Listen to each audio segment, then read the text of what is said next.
JR, what is up? Yo. And he came with the background already ready. That's vibes. The energy.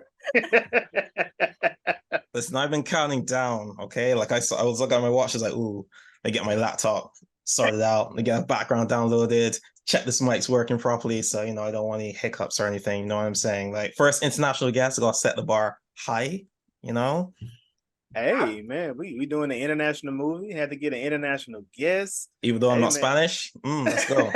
Let's rock. But I mean, it's out Europe, right? I mean, we close. Yeah, we close. So good enough. So they're your neighbors. They close. A couple hours away. Yeah, they're close. Yeah. Have you ever been to Barcelona? No, I have not. Got you. Yeah. You gotta get out. You gotta get out and see the world, JR. I know. Not this type of world, but you gotta get out. Get out. You know what? You're making sense. Yeah. But man, let me I guess we can get started, man. This is the Was It Good Though podcast. The podcast about movie and TV shows. I am one of your hosts. I am Jason. I am joined here with my sister Jazz. Jazz, how you doing today? I am good. I am excited for this review, only because of our guest. Oh, yeah. Too soon? Oh. No, it's not. And we got our first international guest. His name is Jason as well. Recently married. Just a lot of beautiful things going on. JR, Jason, how you doing, good sir? I'm blessed. I'm so happy to be here. Super honored to be the first international guest. I'm gonna set the bar low for other future guests to follow, so I don't want them to feel like, man, this guy's doing too good of a job. I hope they never ask me because I can't follow in his footsteps. But well, man, for us, it's definitely an honor to get you on here. Like I said, it was dope that you want to do it. But not only you the first guest, but you're one of the first guests from our actual original crew, like how we all even came together. So that's also dope in that aspect as well. Definitely. But JR, how have you been doing? A lot of people won't get that joke, and half the people that do don't listen anyway, so it's gonna be out there floating. But no, I look, I'm gonna keep it real, JR. I left every UK joke alone. I left the accent alone. We're gonna keep it. We're gonna Jason and Jason today. We're gonna keep it the way it I appreciate that. Thank you. At least I've got one ally on this call. So we're changing the energy because no. There's gonna be plenty of shots that can be made as we continue with this story. But I'm leaving those alone. I'm gonna leave those alone. You know what I mean? Jazz ain't gonna do it. Jazz giving you the energy consistent across the board. I knew it was coming. It is coming. And if you guys haven't figured out or don't know, what we will be reviewing, this will be episode 64. We'll be doing Birdbox Barcelona. I don't know if this is necessarily a sequel, prequel, or we're just Birdbox universe. I went back and watched the original, so I caught some Easter eggs. So that's where it kind of throws me for a loop. But it also there's time jumps in both movies that kind of throw it off. But we will be spoiling this movie. Also, you may want to watch out for kids. The content within the movie. Some is triggering. Just based on the deaths in this actual story, but also some of the stuff that we may talk about is going to be adult content. So watching with the kids, that's up to you, but I wouldn't do it mine. So Chance, are you going to lead us today? I am. I'm okay. I'm gonna turn the reins over to Jazz. Let's get into it. Birdbox Barcelona. Yes. So before we get started, I just want to ask, because I know, Jason, you just mentioned that you watched the original. JR, were you able to check out the first Bird Box before seeing Birdbox Barcelona?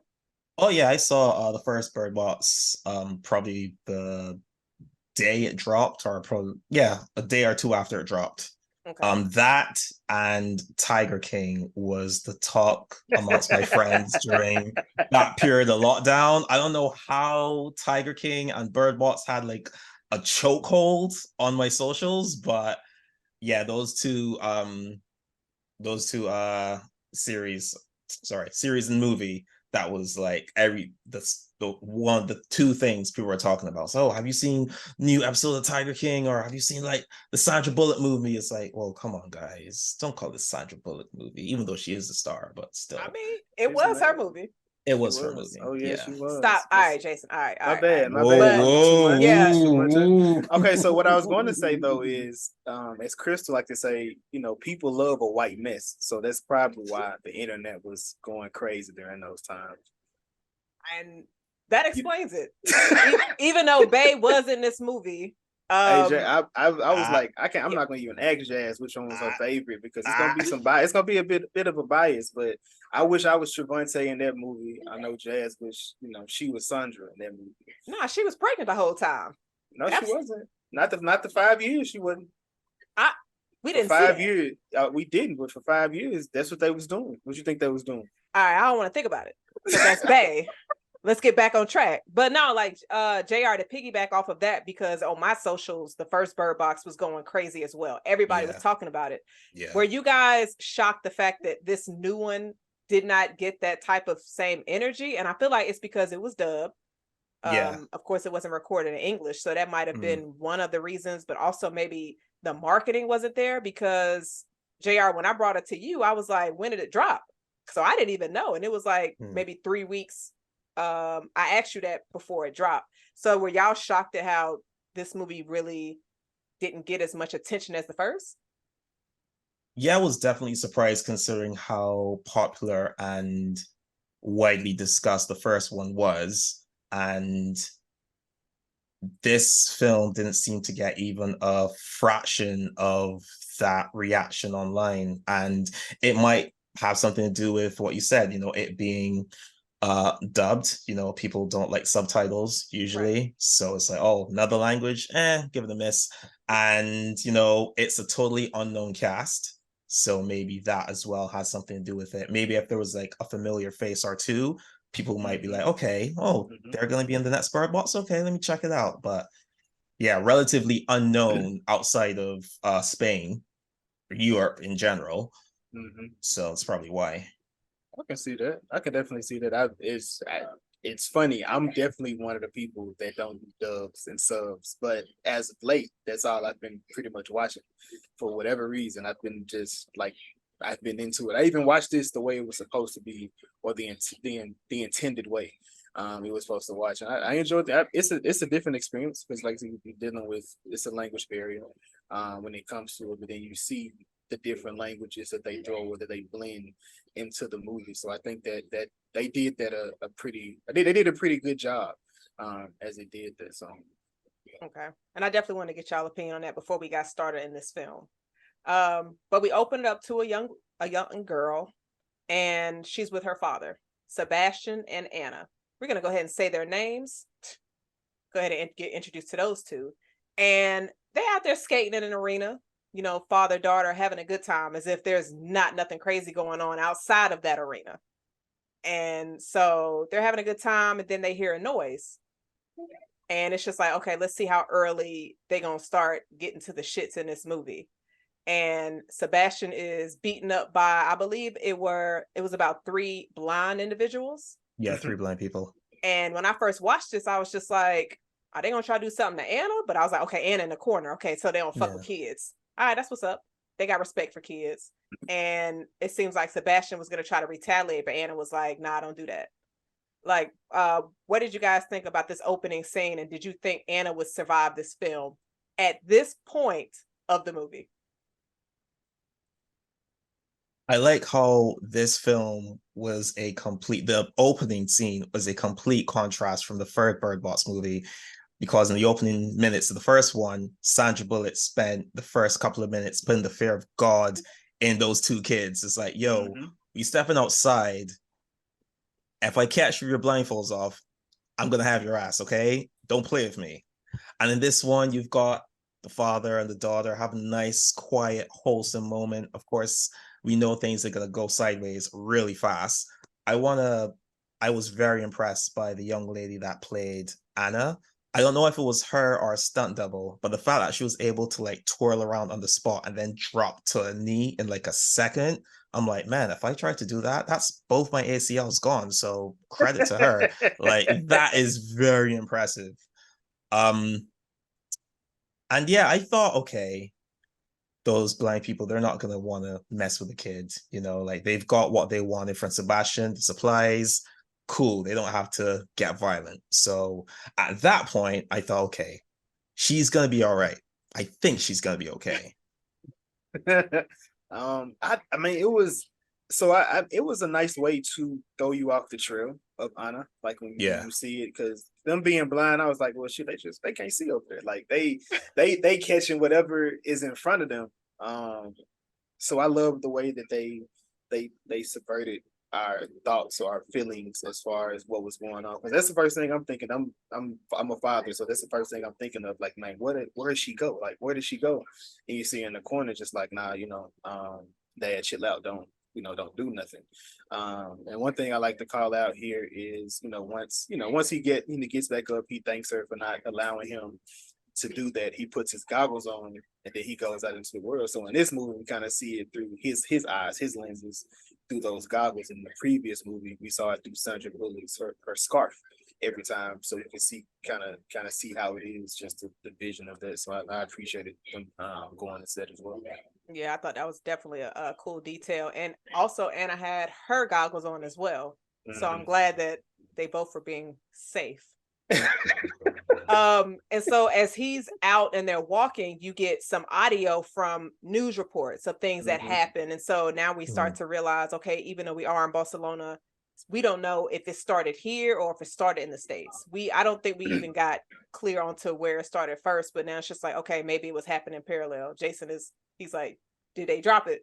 In the original, it did. So in the original, they was looking at Spain and Europe. So it started here. Yeah. Okay. So yeah, a lot of those flashbacks he was having, you could see it in the original movie, and that's where it was coming from.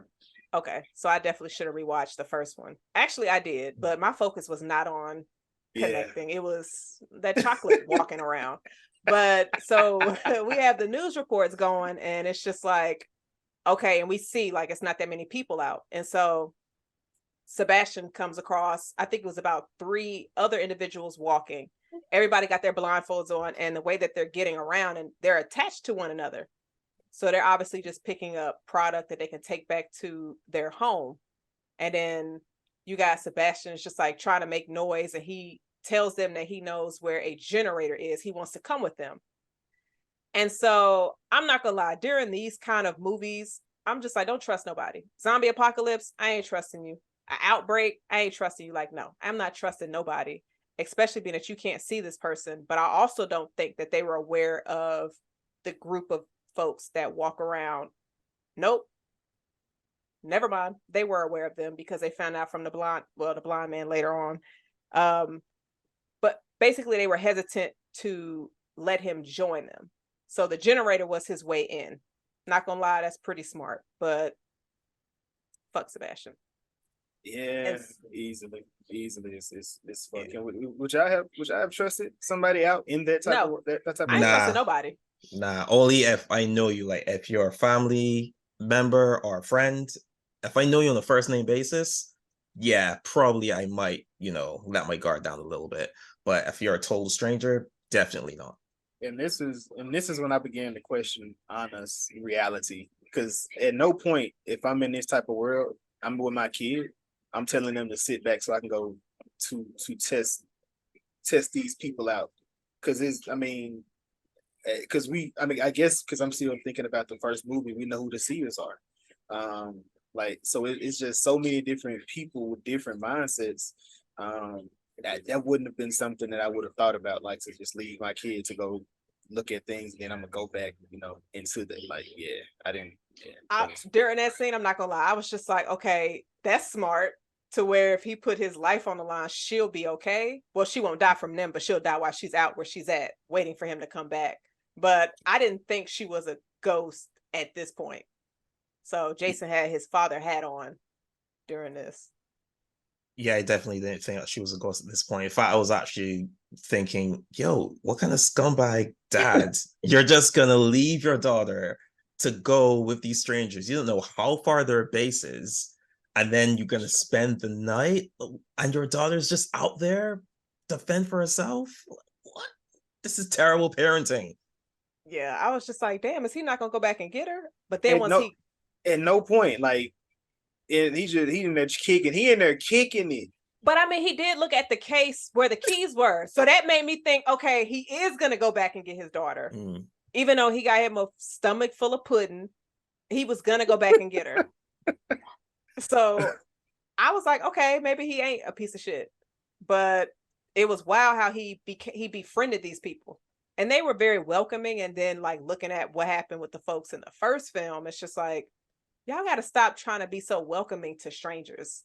Like they done stitched them up and all of that. So I wasn't even expecting the type of turn we got in this scene. Yeah. But I would say like this entire scene of like, so he spends the night with them, they're talking, and while they're eating, we get more information about, you said they're called the seers, Jason? The seers, yeah. So what did y'all think about the individual who had removed his eyes? I don't know. It was a wild thing. It was kind of crazy. He felt him looking at him.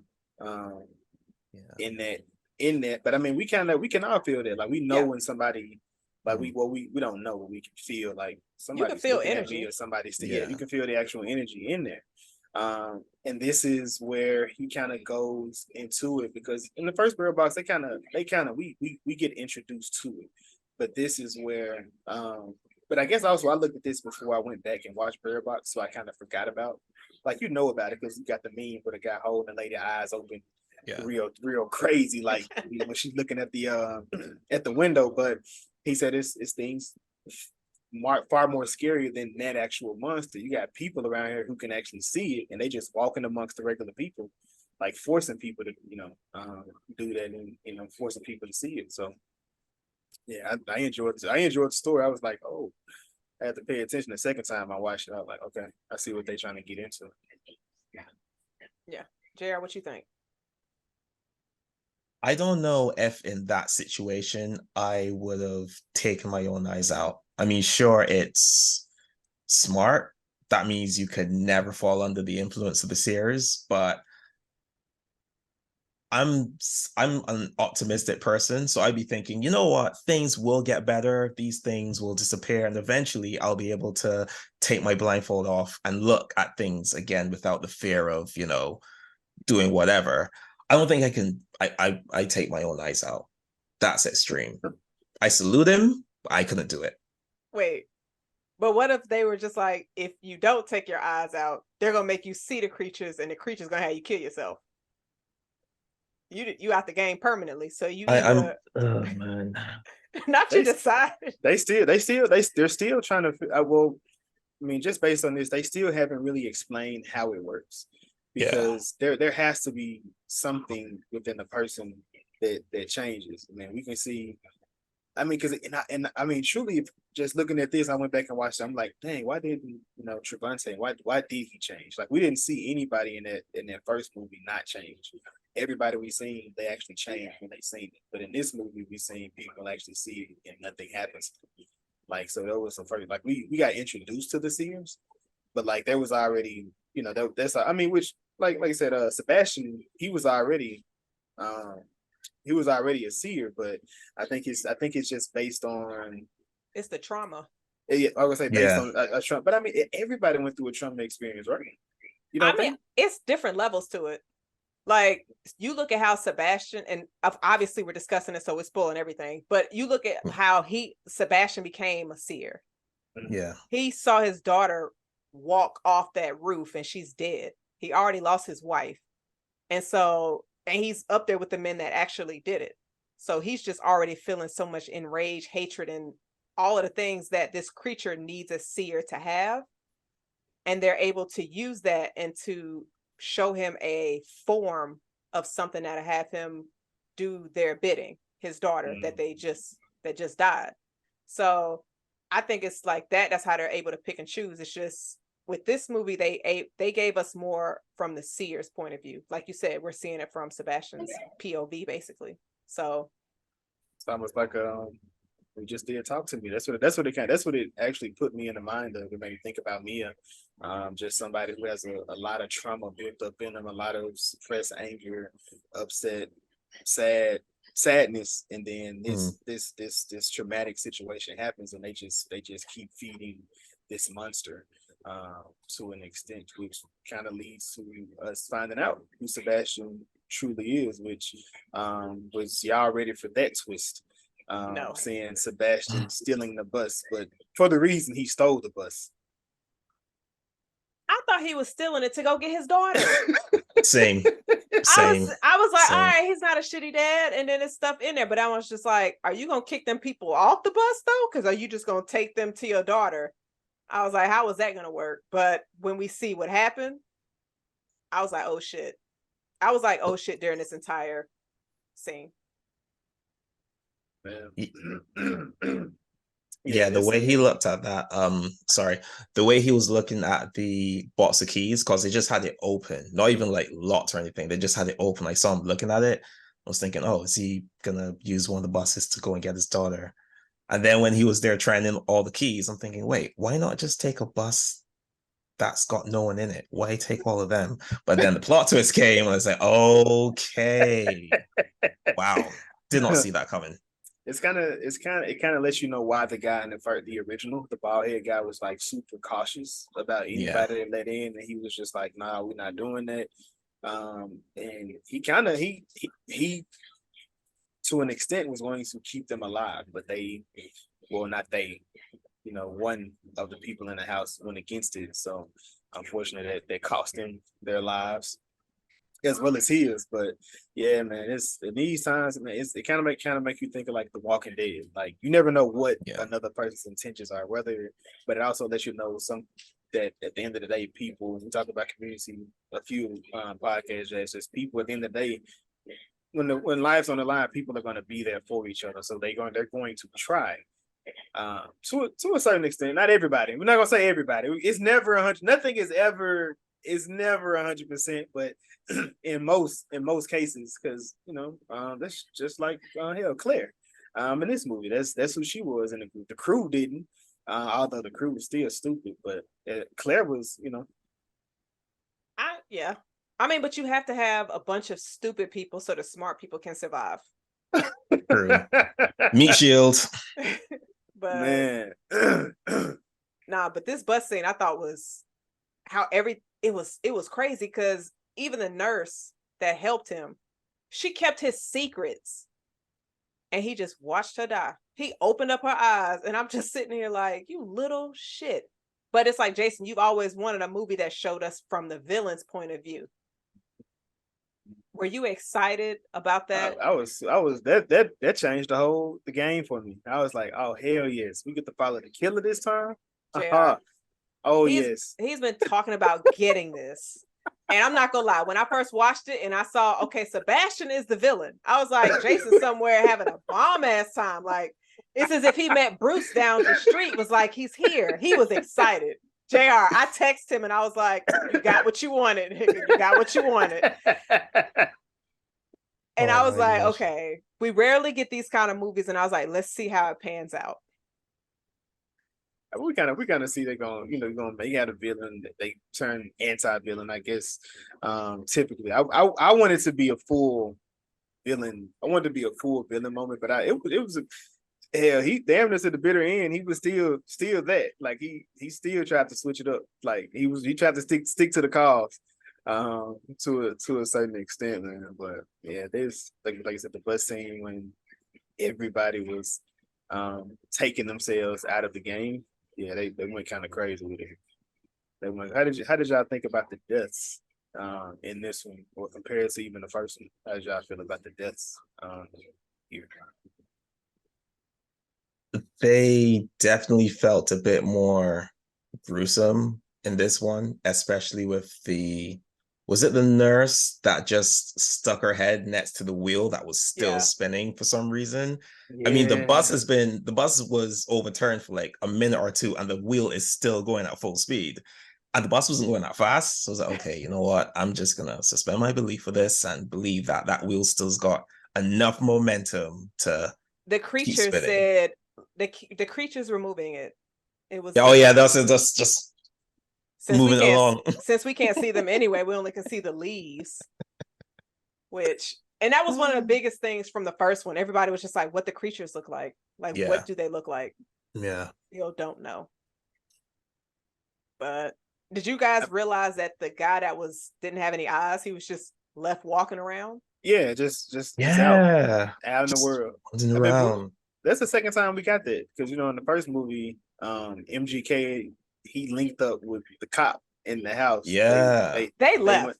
They went to Pound Town and they just dipped. They took the car and they just dipped. I don't blame them. You wouldn't just sit? Nah, because I feel like somebody in the group is going to do something stupid. So we got a full tank of gas. We just came from the store and my dude is here. Let's just go ahead and leave. Yeah, we don't need these people. We out. And we see that hypothetically they survived. I would have loved to see them at that house at the end of the first one, where when Sandra Bullock came in with the kids and they was just sitting there chilling. So hey guys, take so long. That seems to be a reoccurring thing though. Somebody that we meet always show or get introduced to is in the final scene. On there in the original movie, it was Sandra's her doctor. The doctor was telling her to get ready to have the child that she was having. But we, like I said, we also see the daughter. She's really the devil. Yeah. See, Anna is Annabelle. Annabelle, that's a nation, Ben. Yeah. I was calling her Casper in my notes. Annabelle, that's Annabelle creation, because this little motherfucker here, boy, they should have been saying fuck them kids, but goddamn, but she tripping. She kept coming back every time, and she was jealous, which is crazy. Yeah. Oh my gosh. What you think about her? When you got the reveal that she was actually a ghost. It made sense. Oh yeah, it made sense. It's like, okay, so that's why he left her alone in the store when he came across a stranger. She doesn't exist, so nothing can happen to her. I'm there getting concerned. I'm like, oh my gosh, are these blind people gonna hurt the daughter? Like they can't even. She doesn't exist. So I'm there panicking. But then I'm thinking, if I'm Sebastian, right, I get caught lacking by 3 blind people. My pride's gonna take a hit, and I don't know if I can just let it go. You know what I mean? No, I'm not letting it go. You're a ghost. Blind people. You're a ghost. You don't have any bearing on my conscience. Like my morality ain't gonna be affected if you see me catch these 3 bodies. Okay, listen. In these end of the world times, it's either them or me. You know what I mean? So at least with them being blind, they're not gonna see it coming. So I mean, literally, but JR, if they whoop your ass again, then what? Like, how do you take two whoopings? Are you gonna go talk to your ghost daughter? Like, all right, so this what happened. All right, what happened was she synced it. Jeez. She was like, I told you not to do it. Imagine getting roasted by your ghost daughter for being beaten up by blind people twice. Yo. Like, for real? Dude, that's why I'm not here now. Oh. Yo. Damn. Yo. You're gonna have to go find a Ghostbusters after that. Oh my gosh. Like, yo, get this bitch out of here. But nah, like after this wild scene, we get a flashback. Like a even wilder scene. I will say this movie was not shy on its wild scenes. No, it was not. That was not holding back. Not at all. They wasn't. So we pretty much see a lot in this flashback, but of course we see where it starts. Mm-hmm. I would have been mad as hell if somebody jumped out the window of my office building and their body landed on my car. Same. He had a nice car. Yeah. But man, you got people killing themselves all over. What you about to say, Jason? I was gonna say, how did like within this scene, how do y'all feel like they utilize these jump scares because we got. I mean, there wasn't a lot of jump scares within the movie, but at this chaotic scene here, there was like 3 back to back. You have the guy in his office. You know, he takes his own life, and then he runs out the building. Another guy takes his life, jumps on top of his car. But then you see he almost get hit by a car. And then of course, when that train station scene, that was even crazy. Whoa. In there. So let me ask y'all this, because since this was a Netflix original, would y'all have paid to see this in theaters, or would have liked to see this in theaters? I would have. Yeah, same. Because I think like with the surround sound and everything, those jump scares would have been like at 10. They would have been hitting. You would have been there jumping like, oh shit. Like, but see, when I watch it, like, you know, I watch it through my PlayStation. So the same headphones I'm listening to y'all through, I plug it in. That's how I watch. That's how I watch TV. Like, I want everything blocked out. I'm zoned in. I want the full feeling. So I'm jumping like, oh, like I'm in the movie too. Like I'm dodging cars, trying to get out the way of stuff. What you think about this scene, JR? The way that they stacked up all the chaos, like one person, you know, like taking themselves out after another person, so close together. Because I'm thinking, okay, cool. We saw the guy in the office. Okay, that's going to be it for a while. Then we saw the guy jump out the window. It's like, snap. Okay, cool. They're going to space it out. And then you got that crazy scene in the train station where everyone's just like walking onto the tracks. The train's coming. And it's like, wow, they're just gonna bunch them all together, huh? They ain't gonna give us no breaks from the stress. Like, yeah, we're gonna mess up all your nerves just like that, like in rapid fashion. This scene kind of reminded me of the scene in the first one when Sandra Bullock was like trying to find somewhere to go. Like, and it was so many people around her and all the chaos, and you got people dying in the background, and then one woman comes scooping her up because Sandra on the ground, and like, I think these two films did a really good job with those kind of scenes. Chaotic scenes. Yeah, because you got train or before he even goes in the subway, you got a train or a bus, I think, hit a car behind him, and so it was just so many things happening. But this subway scene, I was expecting it because it was one of the scenes that they showed in the trailer, which had me excited. I was just like, oh shit, new Birdbox. I just don't know when it drops. But ain't no way that, you know, full complete plot armor, because I'm just like, his balance ain't that good, y'all. We didn't fall off. I don't think I even watched the trailer for this. Like, but if I know I've seen the first one and I enjoyed it enough, I'm gonna watch the second. It's not even there's no need to watch a trailer for something I know I'm about to watch. Anyway, what I was going to say, I know, Jay, that's just me. That's me. I'm not. If I enjoyed the first one, trailer, there's no trailer needed for me. But I was gonna say is, I know we recently did World War Z, and we know that introduction to how that disease was. We seen that scene. Do you guys have a favorite chaotic scene from a movie where it's just pure chaos? You just like, I don't know what the hell is going on. I'm going to put a caveat for you, Jazz. You cannot do no more Final Destination chaotic scenes. You love throwing Final Destination 2 out there. And no, I'm sorry. Oh, I got one for you, though. I got one. It's your world. It's your world. Oh, so you said, you said it has to be just a chaotic scene in the introduction? No, just a chaotic scene in a movie. Just what the what? Oh, it's still going?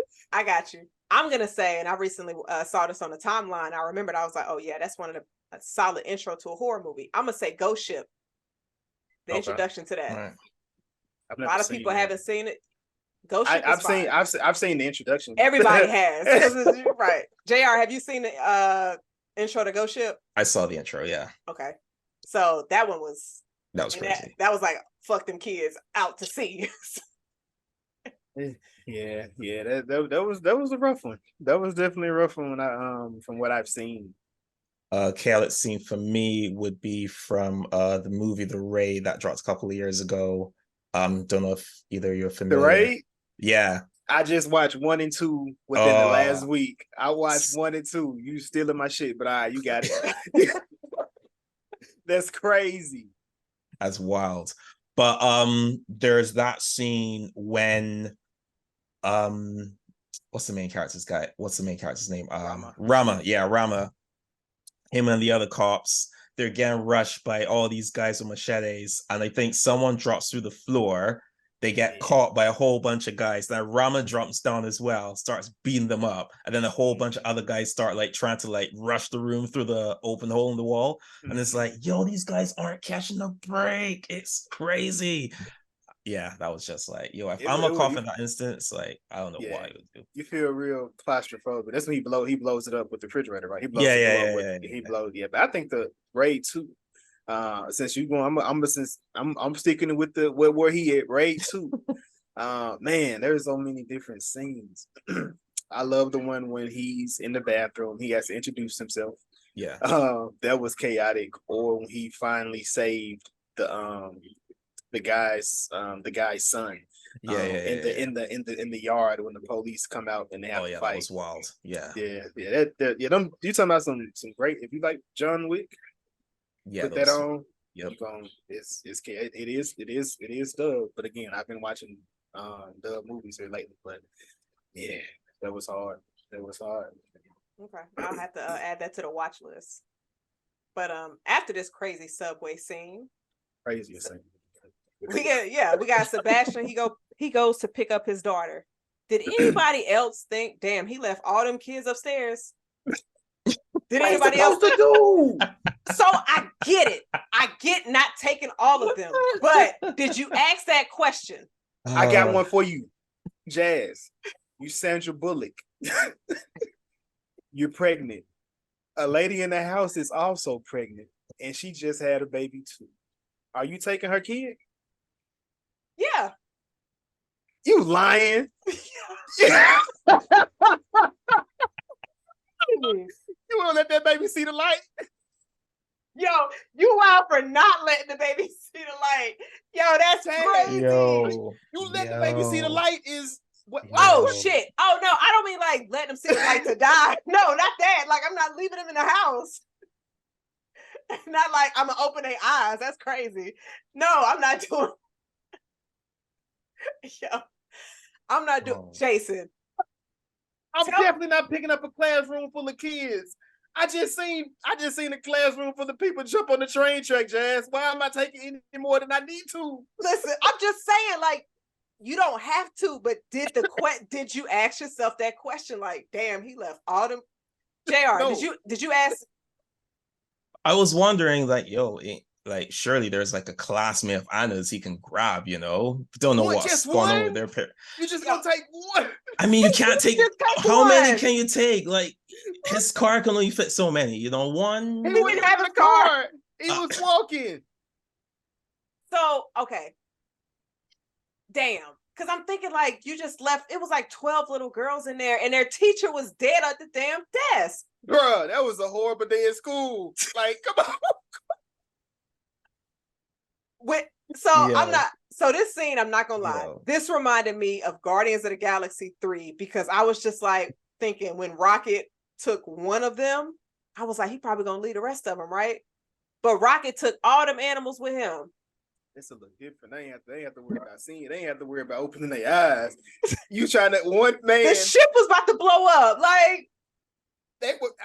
Jazz, this man, as he was leaving the school, he see two people fighting. I don't even know what that was fighting about at the doorway.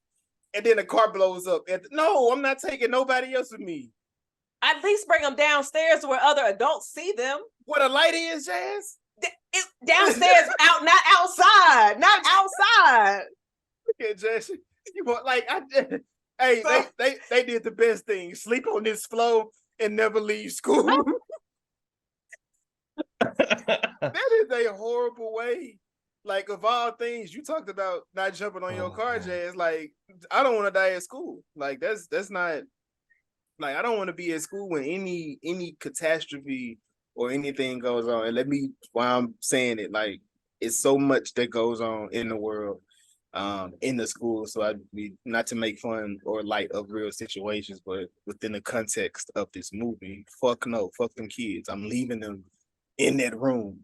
They got to fend for themselves. JR, what you doing?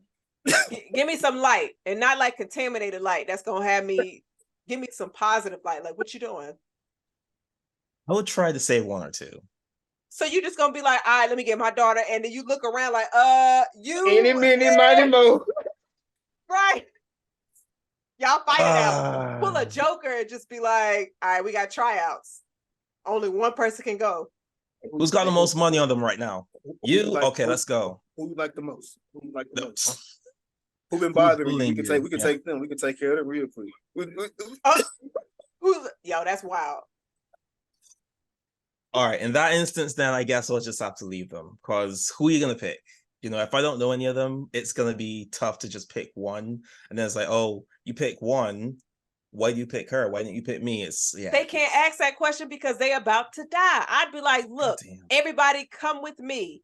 Keep up. If you can't, sorry. And I would have held my kid and ran out. That's what I thought he was gonna do. But then the next scene was just him and his daughter. I said, oh, he really said fuck the rest of them. Man, look, you can't. I mean, because I guess in the context of the movie, his thought process was their parents would be here to do what I'm doing for mine with theirs. He saw 6 of them die before he got there. They was about to be on the same subway as him. He saw them die. So no, Jason, he can't use that excuse. I know. Look, I know. You can't be a hero for everybody. All right. I guess this situation you said, nah, I'm not saving y'all. But any other time, Jason is willing to put his life on the line. It's too many. It's just too many. Hey, listen, like the phrase is, not everyone can go. So, you know. All right, bars, like, you gonna be on my album? I got you. Drop it next summer. We in there. We in the studio. Let's go. But then Sebastian and Anna, they get to Sebastian's wife. Well, before that, they go to the priest. They have to go to the church, which I'm not gonna lie. I didn't expect this. I didn't expect this neither. I thought it was gonna be more. I thought dude was gonna snap. I thought the priest was gonna snap on him. Yeah. Yeah, he was way too calm. What you mean snap for what? Do any of them need a reason to do anything crazy? The way he was talking was like he was about to take Anna and do something, because at this point we know she's dead. So we're just trying to figure out when she dies. Yeah. Yeah. So, he I feel like that's what, to a certain extent, what racists do, but also manipulators. They kind of use the Bible for things that benefit them in that situation. So, I never thought I'd see a miracle. This is the day of the Alpha and Omega. I always say, I don't fear nothing. I want to see it. Like, I want to go out there. And I guess this is where it kind of goes into that thing of what is it in them? And it's like, it may be a broken person that can see what that is, because everybody that sees it, none of the people that sees it have been normal in no way. To like Sebastian was probably the closest one that we've seen, but everybody else that's seen it, like even in the original movie, they manipulate you, they lead you to a certain way. Like that's how Little Rail character, he got killed. In that first, and he went to the grocery store, and the man was in there trying to get them to open the door. But when you open that door, it's the light. It's light. Then the guy trying to lead Sandra Bullock when they were in the boat with boy and girl, off to the side, like he out there trying to like playing with them. So yeah, it's something in them already messed up for them to try to see or want to be involved with this. Do you think it was a reason that they had a Catholic priest as one of the folks? Oh, all right. Ooh. Yeah, but super broke. But the next scene. Ooh. Hey yo. Yeah. So we have Sebastian. He gets to his wife, and she's packing up the car. They're just like, we're about to leave Barcelona. I wasn't expecting this either, because at first I was like, oh, she almost got hit. Look both ways, and you see there's chaos happening everywhere. This is the time where you need to be looking both ways. And then we see what happens when she doesn't. Like, what did you think about this scene, JR? It definitely caught me off guard, because when she looked and she almost got hit but didn't, I'm like, okay, cool, she's gonna make it. Then she gets says, oh well, damn, there goes that dream.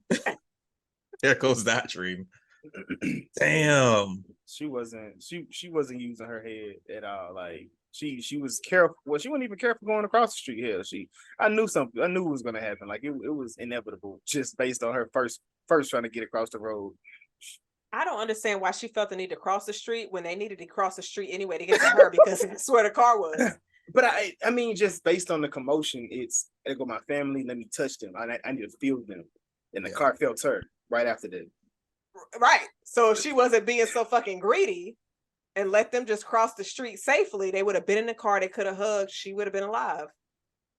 I guess in that chaotic situation, you know, when you're seeing like everyone just so easily just perishing all around you, to see familiar faces, you're just going to be overwhelmed with emotions. Like, are you actually real? Are you actually alive? You know, so I guess that just like compelled her to run across the road to her death, but run across the road to, you know, hold her family and like say, okay, cool, you guys are good. Let's get out of here. And then the devil said, nah, sis. Nah, sis. Got her out of here. But I mean, I guess y'all, but she's gone. And we get back to Sebastian.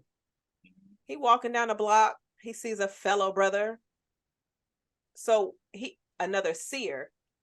Didn't he kill this guy because he was hanging up there as if people had captured him and everything? So didn't Sebastian kill him in the scene? Mm-mm.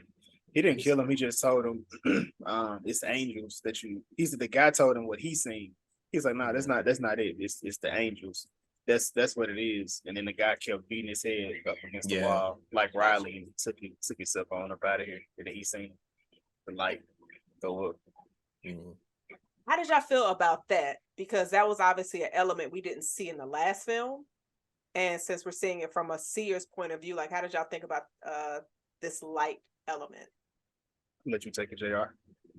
So after we saw a couple of the lights go up, we hear from a conversation between Sebastian and Anna that that's their quote unquote soul leaving their body to be saved. So I thought, oh, that's actually what happens. Their soul or whatever goes up. I didn't know that was just his interpretation of what's going on caused by, you know, all of the trauma and all the stuff that he's gone through. So I thought, okay, so he thinks that he's doing a good thing. So maybe he is doing a good thing then, saving these souls to go to, you know, Birdbox heaven or Seer heaven or, you know, whatever he thinks that they're going to. So it was really interesting to see. And then later on in the film, when they were in the house and one of the this is further down the film, but yeah, one of the people that he was with was asking, oh, did you secure the windows? Are the windows okay? It's like, yeah, the windows are secure. Don't worry, it's safe. Comes in, the windows are open, sees the seer, and, you know, kills himself, and he doesn't see the light for the first time. So it's like, oh wait, what's going on? His soul didn't leave his body. I don't know what's going on. That's not supposed to happen. So it's just a really interesting way that they showed his perspective of him taking lives. He doesn't see it as him, you know, committing the crime, committing anything bad. He sees it as, oh, I'm doing these people a favor, saving their souls. Doing you know, God's work. Yeah, that's it. So let me ask you this, because you made me think of something. Do you think with him seeing those lights, that's just the monster showing him what they want him to see? Oh yeah, 100%. You know, that way he's feeling justified in what he's doing. So okay, cool, this isn't so bad at all. I'm freeing their souls. So let me ask you this: if that's the case, how come he didn't see it for Octavio? Because wouldn't the monster or creature want him to continue seeing it from everybody to where he's not questioning it? Because prior to that, he was all in. But then it was once he saw Octavio kill himself and didn't see the light, he started questioning it. Like, so I'm curious. So two things. So in the original movie, the original person who even brings up this idea of what's happening, what's going on, was with Little Rail character. He kind of talked about, it's a different thing in every area. Everybody sees something different. Everybody can feel something. It depends on their interpretation, their thoughts, and their feelings. And basically, because in the original movie they were talking about like you hear things and like everybody hears something completely different. So in here you can kind of find out that everybody hears, sees things different, and we obviously we know Anna is what he's hearing and what he's seeing. Although he told Claire it was nothing. Claire is the reason he stopped seeing the light. Claire started questioning his reality, Yeah. like questioning things, and then that's when his faith began to. He started because remember when they got into the house, she said when we was outside, I heard my brother's voice. He said, "Why your brother?" He was like, he passed away, and I wasn't there for him, and I wasn't. So that's something that weighs on me. And so we started thinking, damn, what's going on? So after that, like he still, like you said, Jazz, he was still committed, but he began to question it. So then because he questioned it, when Octavio died, he no longer seen it. But it was just like, talk to me. Again, everything for me is a parallel to that movie. It's once you start questioning, just like with the, we talked about the dad, the mama, and whatnot. And then that's once, even though the stuff was actually real, she was questioning everything because of her own mind. Like she was questioning stuff that was actually happening and she shouldn't have been. Okay. JR, were you going to say something similar? Yeah. I was gonna piggyback off my original point, said that after conversations with the group, people in the group, that it made him question whether he was doing the right thing. And I think he then had some conflict with Anna because she picked up that he was kind of second guessing whether or not what he was doing was right. So then she had to really give him like a real nudge to say, hey, don't believe what they're saying. You're actually doing the right thing. They're trying to distract you from, the mission, et cetera, et cetera. So yeah, it was definitely, if those conversations didn't happen to make him question what he was doing, then he probably would have continued seeing the lights leaving their bodies every time that someone took themselves out. Right. That makes sense. Also, when Anna was just like, when he asked her, he's like, I don't see the light. She was like, because you're starting to lose belief. Or I'm paraphrasing, but she's like, you're not believing anymore. So, okay.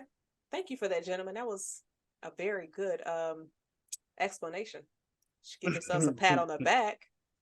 But so we see another group, and Sebastian is out. He's stalking his next victims or people he thinks he's about to save. And this is pretty much where we meet Claire and her crew. Well, actually, Sebastian was about to roll up on her because she was just like being all nice, like, who's out there? If you're afraid, fine. I'm just like, you don't seem to have the correct attitude for the kind of situation you're currently in. Yeah. I'm not doing none of that. I have to assume that she hadn't been involved with that though. I don't think everybody has been involved with seers. So I think until you see it for yourself, like that's the type of situation it is. Jason, the apocalypse starts today, and in 2 days you're still here alive trying to get food. You see some random stranger, you gonna say, hey, you all right? We ain't no threat over here. You doing all of that shit?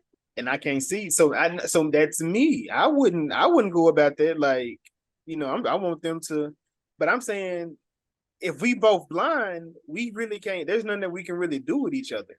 So you dealing with somebody that's blind as opposed to dealing with somebody that's out here just actually walking around watching your ass. It's a completely different mindset. I guess, because if y'all are both blind to where you can't see, then you're not really a threat. We both they might be trying to take my snacks.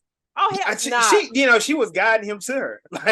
Like she's speaking like, oh, we over, like. I'm just like, sis, he could try to take your snacks. I would think my food and shit. Even if you not trying to like kill me, or make me see the creatures. Cause then, okay, let's say you are cool. If you join my crew, that means less snacks for us. Yes, I'm selfish during these times. But what if he's resourceful? What if he got a generator? Look, this one, yo. When he said I have a generator, I was just like, not again.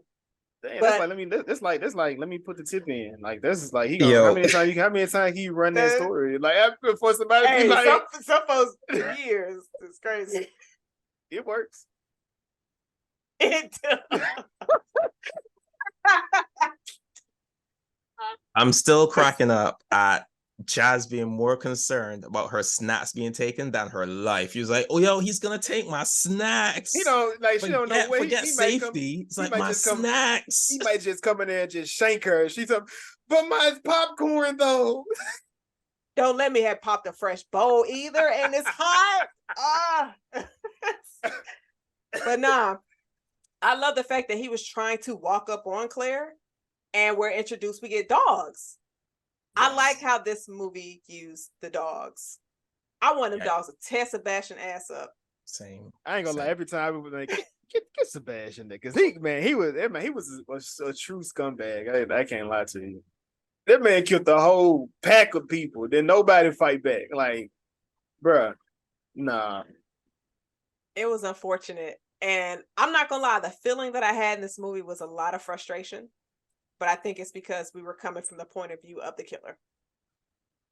Because I'm just like, he's doing the same fucking thing. Oh, I got a generator. I know they don't know, but I know as the well, no, viewer. I'm saying they don't. I mean, they don't change it when they don't change their patterns of dress. It's just like I know, like the Dahmer story. They unfortunately he didn't change up anything. He same exact thing, same MO every time.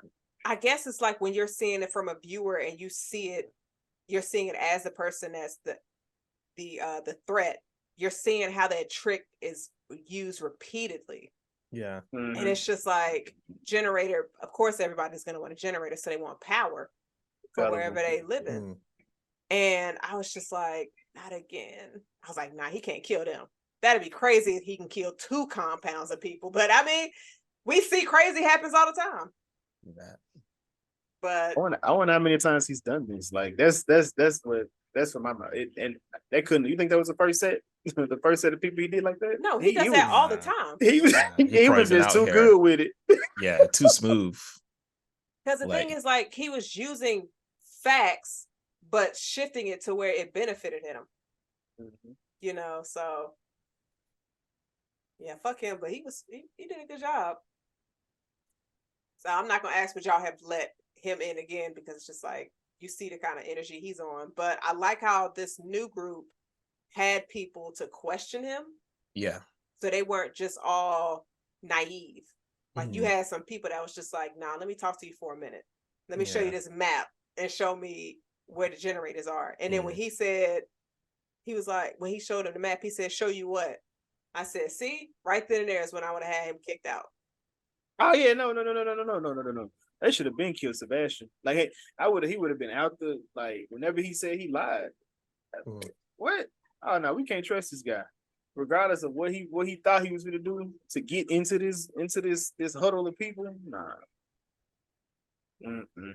This part I wouldn't even like let him get inside the compound. Just the fact that he was trying to sneak up on Claire like that. Right. That alone should have said, nah, this guy is bad news. Don't trust him.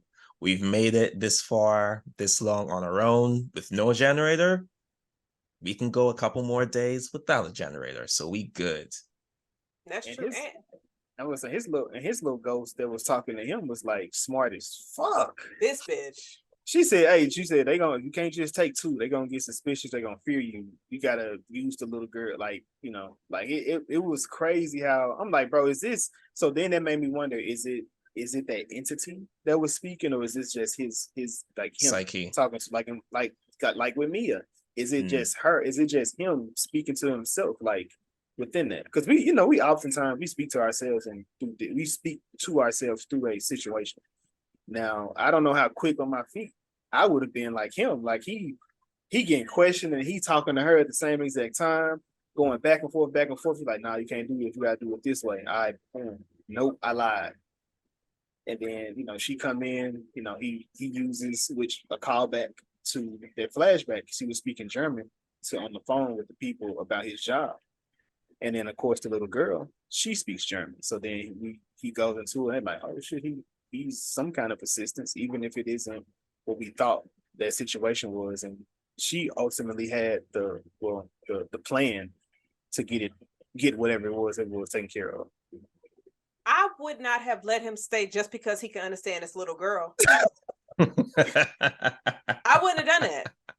Okay. What would have been your mindset there? I'm curious. So they were just basically she was did they think she had any kind of information prior to that? Highly probably didn't. And she's just telling, like, what happened to your family? I'm be honest. I don't care. Sorry, your mom is gone, but you with our crew now. So, like, what does me finding out what happened? I'm your mama now, nigga. I'm just like, so she gone, but a lot of our loved ones gone. So I'm not keeping somebody who's suspicious around just so we can get what makes you so motherfucking special? Like, just so we can translate for you? No, I'm sorry. I'm not doing that because he is a danger to us. Like, the little girl don't need no translator. Just learn whatever language they are. We'll teach you. Just do what we do. She's German. They're from Spain. I'm assuming the other girls from the UK. I'm assuming Claire's from the UK because she was just there for her, her book tour or whatnot. But I guess where it comes from is through that conversation. Even if he could have been feeding them BS. But that's another thing. But now when she started drawing on the wall, it was like that's when it connected. Like, oh wait, they actually having a conversation, and I know what this is. Jason, he could have easily told that little chick, the little girl, and Sophia. He could have been like, Sophia, do me a favor. They want to see you draw a picture of a castle. She don't know what they're saying. She only can understand him. And so she could have just been like, are you sure that's what they want to see? And he'd be like, yeah, draw one of the best castles you ever seen on that wall. And she go draw that shit. And he'd be like, y'all, look, she told us there's a safe haven over here. Like, he could have easily just made that whole thing up. Am I lying? He could have. He could see that. I thought that. I promise you, I'm examining with him. Like, bro, just because he said he could speak German, don't mean the nigga ain't lying. But when she started drawing a picture, that's when I was like, okay. That's when I was like, okay, that's why they would have ran with it. Because outside of that, he just lied to us. I can't trust anything that comes out of his mouth. Mm-hmm. So at this point, he has to do something that makes sense. And to a certain extent, they got to a level of communication where it was like she understood certain things, but not everything. Yeah, nah. Sebastian would have been out the door, and Sis would have just been drawing castles on the wall. Jay, are you trusting her? I don't think she would lie. You know what I mean? You also don't know what she's saying, so I mean, how would you know? True that. Look, the Seers could have started him young. I'm not trusting nobody. See, but everybody don't know what a seer is, Jay. Remember that. It. Everybody don't. He killed the first group that knew about him. Like, he had to get them out of here. Like, he knew. They knew too much. Better question. Once she found out about the Montjuic, I think that's what it's called. That was a real foreign word, Montjuic. Would y'all have what would y'all have voted in this? Would y'all have voted to go to this supposed, because we don't know what it really is, safe haven or not? Because this is the second movie where they just tell you a random ass place that's across the map. That's where the safe haven is. Oh shit, that made me think of I don't think you're the reason I watched it, Jazz, but I can't think. This is exactly how they work. Like, somebody escapes this time. Somebody escapes. Spoiler alert. Yeah, spoiler alert. Somebody escaped, but it was just like she left her family. Like, I love y'all. But I don't think she knew what was really going to happen when she did that. And like, she did it. It was like, oh yeah, you out of there. I don't know what you just on the side of the road. Do you just not live your life? You just be like, all right, this what's up. You supposed to go back for him? But what if you get stuck again? Yo, I just recently seen a movie where somebody just completely left their entire family and they started a whole new life. Sex in the City? No. Oh, she That what definitely did. She definitely did. She left her husband for a woman, and she definitely left her whole family. Oh. Yeah, this is a big spoiler alert. But man, where was we at? Oh, What y'all Would have you left? Yeah. what you have left, like what y'all have voted. no, I'm chilling. What's wrong with where I'm at? You're sitting. You're a sitting duck in the world of where you don't have no food. You just trusting. So did they say they ain't got no food? That's why they wanted to move. No, they only wanted to move because Sebastian was trying to push it like, oh, her parents might be alive. And you had one sis that was, oh no, we definitely not. We're not moving on the trust that her mama might still be out there. We're moving on the fact of Big Mike. we need to be good. But they made it seem like they had been there for so long. They was just like, oh, we can't stay here forever. Wait a minute. We don't have to be here forever. Let's put another 2 weeks in. Let's get our preparations together. And then maybe we can make that move. Nobody had a stick. No one had a walking stick, Jason. JR, did you see a walking stick? I didn't see a walking stick. They weren't attached to each other, so which is why the motherfuckers could just walk off. And then everybody didn't have a whistle. So there is no way you can tell me this group was ready for that type of excursion because they were not. They were not prepared for nothing. Sophia, that bitch need to be on a leash. Yeah. Why is it that I can see kids in Walmart on leashes, but Sophia, who can't even hold her mama hand, ain't got no leash? Why you doing her like that? That scene pissed me off. That is on the leash. That hate came from deep, yo. We have to blame Claire in that situation because she tripped out because of what she was hearing. Yeah. But now, better question: Who was hearing the most fucked up shit? Was it not the married couple? The old man, yeah. Bro, I would have took her out on the street. I would have took her out there. You couldn't see her. I would have felt for her. I would have felt for her. Listen, I would have felt for her. Yo, say something. She gonna say, you know what I heard? You found it out, bitch. What? Nah, I would have been heated for sure.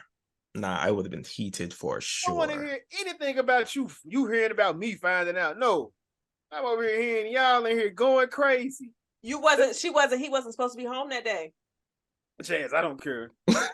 In my home? She wouldn't be, we wouldn't even got to Birdbox. That would have been my story.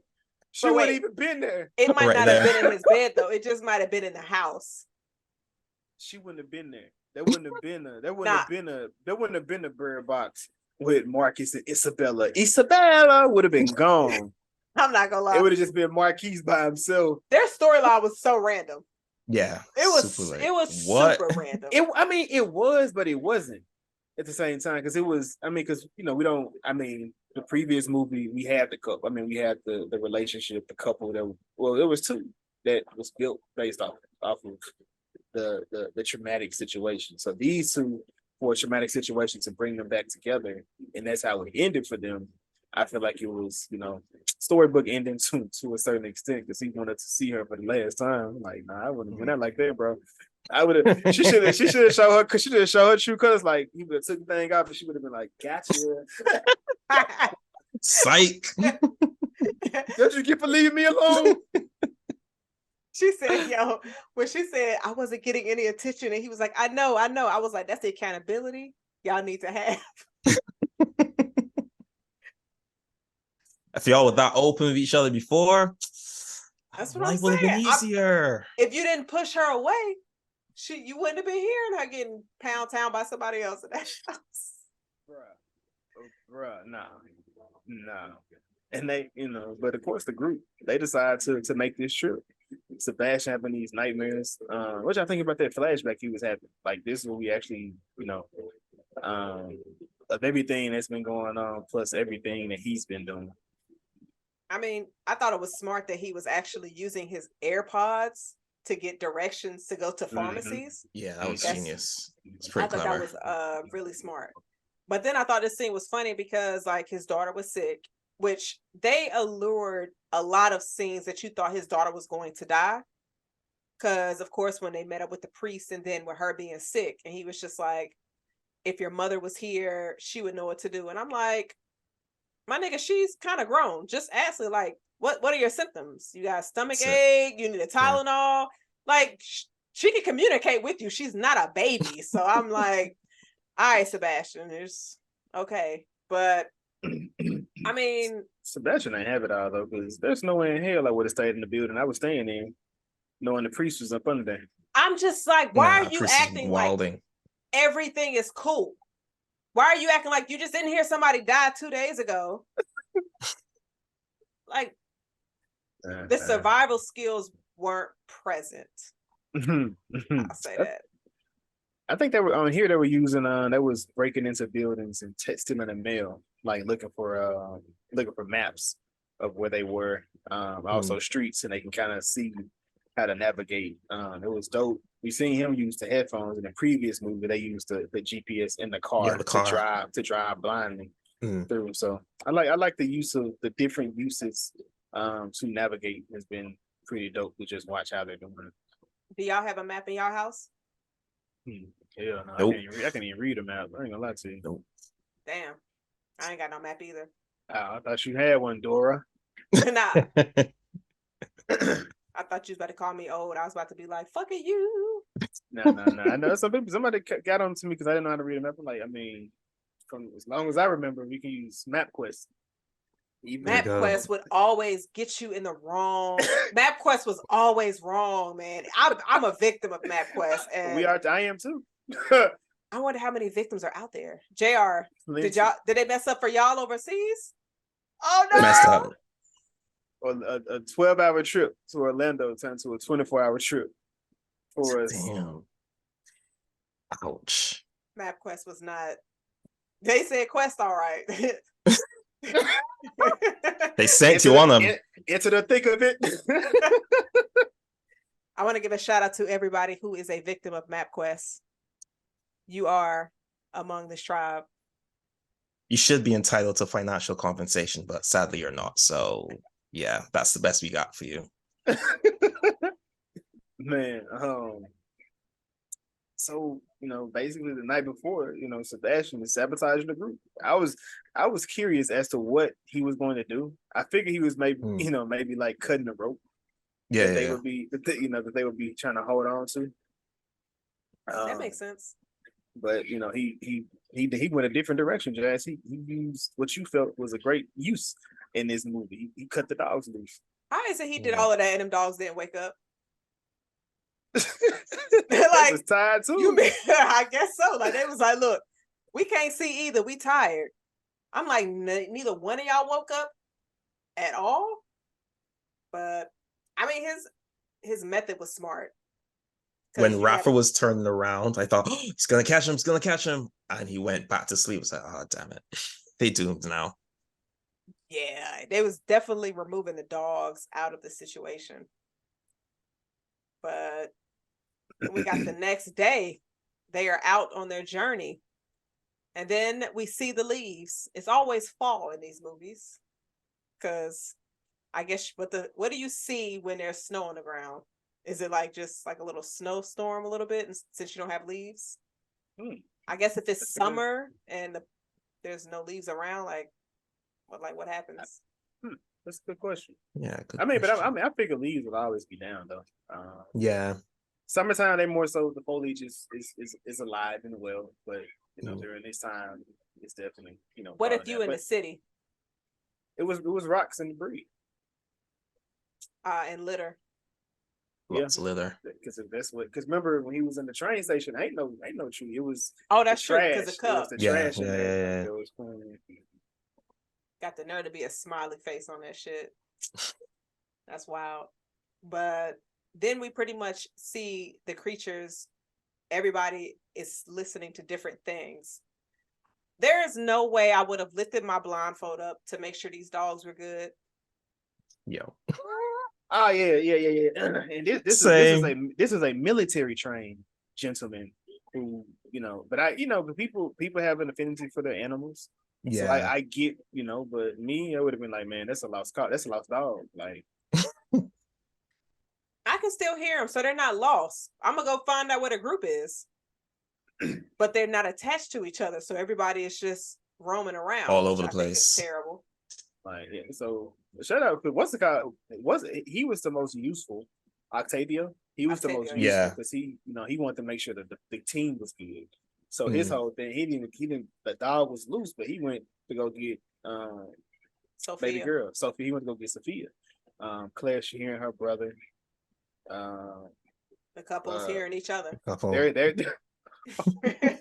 Poor Marcus. Hearing her getting smashed, and she's hearing him yell at her. Like, poor Marcus. Yeah. But then the other guy, he's hearing the dogs lead him to the wrong trail. Yeah. Which was smart, like in that first, but he had the whistle though. He felt like he was the team leader to me. And like for somebody who got all the materials, like, well, what is you doing, bro? Yeah, no leadership qualities on display right there. And that's why I would not have gone on this journey. We are not prepared for this. But they felt prepared, but they weren't ready they weren't ready for the mold in the group. Look. But hold on. But let's be honest, y'all. Let's be honest. Look at this scene. Okay. What actually did Sebastian do to cause them to do the shit that they did? He cut the dogs loose. He did. They all fell apart. All fell apart. And everybody just got discubed like this. And this what Claire has no sense of nothing. Because when he let my string go, I would have been like, hold on, what are you doing? Your Honor, we're still going back to my point as to why they were not ready for this quest. Because my thing is this, like, y'all are rushing out here. Either you know about the seers, or let's just say you don't know. You don't know that there's scary people out there that's willing to fuck your shit up and make you see the creatures. But the group at the beginning had more preparation than them. They had lines to where they're attached to each other, to where if somebody walks off, they're able to be pulled back. These folks didn't have that. Fuck them dogs. They're gonna find their way somehow. Octavio is the only one. And like, why is he the only one with a whistle? Why does everybody not have a whistle? That's what I'm saying. Like on the previews, they had a bell. Right, like have something. She had the birds, but then she had the bell as well. We didn't have no birds in this movie. They were, but I don't think nobody had any. Like, no one had any. I seen a crow. No, wait, wasn't there birds at the place in the end, the castle or whatever it was? Like the military were doing tests on some to see like how they would react to being stuff. Yeah, I think there were some birds in the end, but they weren't free. They weren't free, JR. Oh, they was captured. True. Yeah, free the homies. Right. So we see, I don't know the gentleman's name, but he was pretty much the one that was watching the dogs. He takes his blindfold off, kills himself, and then the dogs come back. And then we also see one of the dogs to get its mask off, and it gets infected. So I'm like, I guess so when animals get infected, they attack people. They don't like try to kill themselves. Like because he attacked Otis, or I don't know his name, the old man. But like, how did y'all think about this scene with the dog attacking him? Yeah, that definitely caught me off guard. It was like, oh, okay, so maybe they can control things after they get exposed to do what they want. Yeah, because I was definitely expecting the dogs to, like, I don't know, jump off like from height or something and like, kill themselves or whatever. But yeah, they went and attacked someone in the group. So I was like, oh, okay. Caught me off guard. Okay, you know what? I'm just thinking about that. So this movie did actually go more into the animal, like what animals do, because at the end they're doing test trials with the actual animals once they expose them. So it is something, but this was the first time we've seen it. But yeah, I'm with you, Jay. I thought they were just gonna run into the car like he did, hit their head, pretty hard, kind of like whatever his name was, Riley. Like, not Riley. Oh. Somebody else? Yeah, whoever the guy was that was with the group. Riley is from Talk to Me. Oh, you talking about somebody from this movie? Yeah, this movie. Remember he once he took it off to see if there was a dogs, it wasn't. He ran his head through the Oh, I glass. just yeah, saw that it was- as the dog guy. I don't know what that man name is. Oh, it was Rafa. What is it, JR? Rafa. That's right. Rafa. R-A-F-A. But yeah. Well, regardless, he's out of here, so I ain't gotta worry about saying his name. Out the game. But we see Octavio was able to find a building for them to go in. So he scoops up Sophia first because Sophia is hearing her mama. And her mama's like, oh, girl, take that mask off. You sure? No, sis, that's a ghost. Stop listening to these fucking ghosts. It's the second movie where people keep listening to shit that's not there, that's not looking out for their best interests. But so Octavio scoops up Sophia, then he obviously gets Claire. And that's when he blows his whistle. Blow the whistle. He was like, up the old folks, blow the whistle. So Marcus gets bit, but Bay comes and helps him. Would y'all have left? Y'all wouldn't have left him out there, right? If you heard that whistle, you'd be like, let me go with a whistle at. You would have got him. Yeah. Yeah. I would have did the right thing. Yeah. We done came this far. Yeah. What is the right thing during a zombie or like a creature apocalypse? The world collapsing. That's Oh. I Okay. mean, you know what? A second thought, yeah, I would have left. I would have left him. Because at some point, you're gonna have to make a tough decision, whether it's someone in your group living for another 24 hours or you living for another 24 hours. So, damn. you know, You're not seeming like a team player during these end of the world. Whoa. No. I'm saying, like, if you get yourself in a situation where I'm going to put myself at risk to rescue you, then, listen, tough. I mean, it sucks to be you, and I'm going to be upset, but hey, listen, you'd probably do the same thing if the roles were reversed, so. I mean, I get that. Like, because I'll say, like, in a slasher, if we're running and I twist my ankle to where I slow us down, I'm going to say just keep going. Especially if you have a lot to live for. I'm not going to say try to get me out of here because we might both die, but just tell them I went out like a G. That's my only wish. I don't know. I might take comfort in the fact that if someone else goes down with me, it's like, okay, at least I didn't like go down like a suck up on my. Okay, all right. That sounds selfish as hell. To where you just like, oh, we both can die. No. Okay, all right. Yeah. Okay. Yeah, I got nothing. Jason, don't that sound selfish? Yeah. He over here like, yeah, I wanted you to die with me. I appreciate that. So I don't seem like what? I mean, I get it, but we've done Walking Dead talks. No, well, you said they kill a lot of black folks. That's a fact. But in some of these, it's every man, woman, and child for themselves. So I gotta do what's best for me in that, and sometimes it may be, unfortunately, it might be life or death in a zombie apocalypse. If you twist your ankle, would you want them to leave you? Yeah. If I twist my ankle, like, you know, if they can get me, like, cool. But like, if it's gonna risk them, nah, I'll try to figure it out. Like, what was? Oh, that was I think that was Dragon Ball Super. He said that like I was just playing. No. What movie? That was The Blackening. Did you Oh, say Dragon Ball Z? No, it happened on there too. It happened on there too. Like he wanted to be the hero, and it was like, oh shit, you got it. He was like, no. I thought somebody was supposed to come after me and be like, I'm the hero. I was just joining in. Oh yeah, in The Blackening. Yeah, nah, that's it, Dwayne. Yeah, I'm the same exact way. Like, yeah, like save yourself. Like, wait. But nah, I wouldn't. I'm heavier than most. I'm bigger than most, taller than most. So like, you trying to take care of me is going to be a downfall for most people. So nah. JR, I would say basically push Jason down to where he falls, and they push me slow down. Yo, and you keep running to where you They get.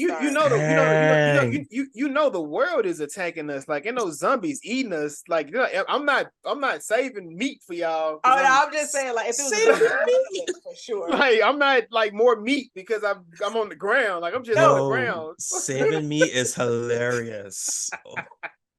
Like, what in the world? if this is zombie apocalypse, I'll be like, look, Shoot they that get nigga. Jason. I get it like a 10-minute head start. Yo, that had me alive like another 24 hours. That's crazy. But I know not to do this with Jazz. man, First listen, chance she gets under the bus, like, yeah. not the gone. first chance, but I'm gonna scope out the group. I'm be like, all right, This one looks like a sucker. I'm risking that one over there. I mean, but at the same time, you gotta think about Somebody stuff like is that. looking like, at me the somebody, same way. man, look. If she goes left, Right. who you want to go first? But how many conversations in the head? You know, what I'm saying? Like that'd be crazy. The person that had that conversation with me, I'm like, we gotta take him out. He gotta be first. They gotta be first because I know they plotting on everybody. Like they plotted with different people. Oh my gosh. Oh, that's too funny. So they end up in I don't know what kind of location this is. In my notes, I have a church, but I feel like it's not a church. It looked like it's just like it looked like a hotel? apartment building, like an Okay. apartment Yeah, I was thinking building or hotel. something because just based on what it was. Right. So we got the old couple talking. He's like, I don't know what I would do without you. Like, he's just so happy that she saved his life after he got bit by the dog. And this is the scene where he was just like, I heard you fucking another guy. She was just like, well, that argument.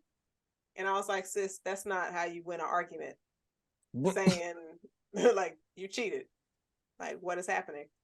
But this also was a scene where Octavio kind of broke down what the creatures are actually showing for each person. To where it was like their trauma, their fears. So everybody is seeing something different. And it's wild because Marcus was pretty much trying Octavio's intelligence this entire movie. And like you said, Jason, like Octavio was pretty much the most resourceful one out of this entire group. Yeah. So like, how did y'all feel about this scene? Because even though we still haven't seen the creatures, but we're getting more, I guess, of an understanding. We see the creature. It's Anna. That's the creature, goddamn. The demon of the semen demon out here. That's the creature right there. Yo. Jesus Christ. Oh my gosh. Where did semen demon come from? Like, that's what she is. That was vivid. What was your question? how did you feel about this scene of like kind of getting understanding of what the creatures show? Oh, it makes sense, especially with going back into the original movie.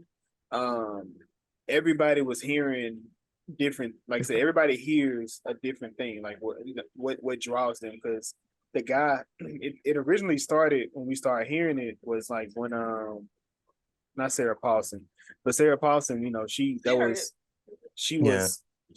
her sister. So after she died, that's what she kept hearing, her sister's voice. And then the lady that actually originally saved Sandra, she heard her mother's voice. And the husband was pissed off because one, he didn't want her to go save her. He told her to get her ass back in the house and she didn't listen. Two, she passed away, and then when he came and said, she's like, that woman, she came to save me, and she kept saying she can hear her mama. And she was like, there's no way she heard her mama. Her mom been dead 10 years. Like, that's not a thing. So I don't know, like you said, it's a trauma response or a trigger. Or say, I don't know if it's something that's been like on your heart or something that you just think about a lot, or something that, you know, kind of like we said, talk to me, is something that's been playing on, like something that's just weighing on you and you haven't let that go yet. And it's, you know what it was, man. Yeah, for sure. JR, what you think? Yeah, it definitely gave us the best explanation of what exactly these creatures are, and also why everyone is hearing something different. Because from this film, I was wondering, if it was, you know, this one entity or entities, whatever, then they would be telling people the same thing, like in the same voice, like a universal threat or a charm or something, trying to get them to do the same thing using the same voice. But it's unique to each person, you know, someone's brother or sister or mother or whatever, because they know that's their weakness. That's the one thing we know that can get into their head for them to comply with what we want them to do. But yeah, it was a pretty good explanation. definitely explained why everyone was hearing different things. Like the guy said, depends on, your respective trauma, your psyche. All that's going to play into what form these entities take when they're seen by you, and you're going to have a unique visual compared to the next person. Right, for sure. And then like after this scene, we get another flashback. And so we kind of get, when the blind man earlier was explaining his story, we kind of get a visual of the individual he was discussing, to where it's somebody that put ash on a person's face and they show them the creatures.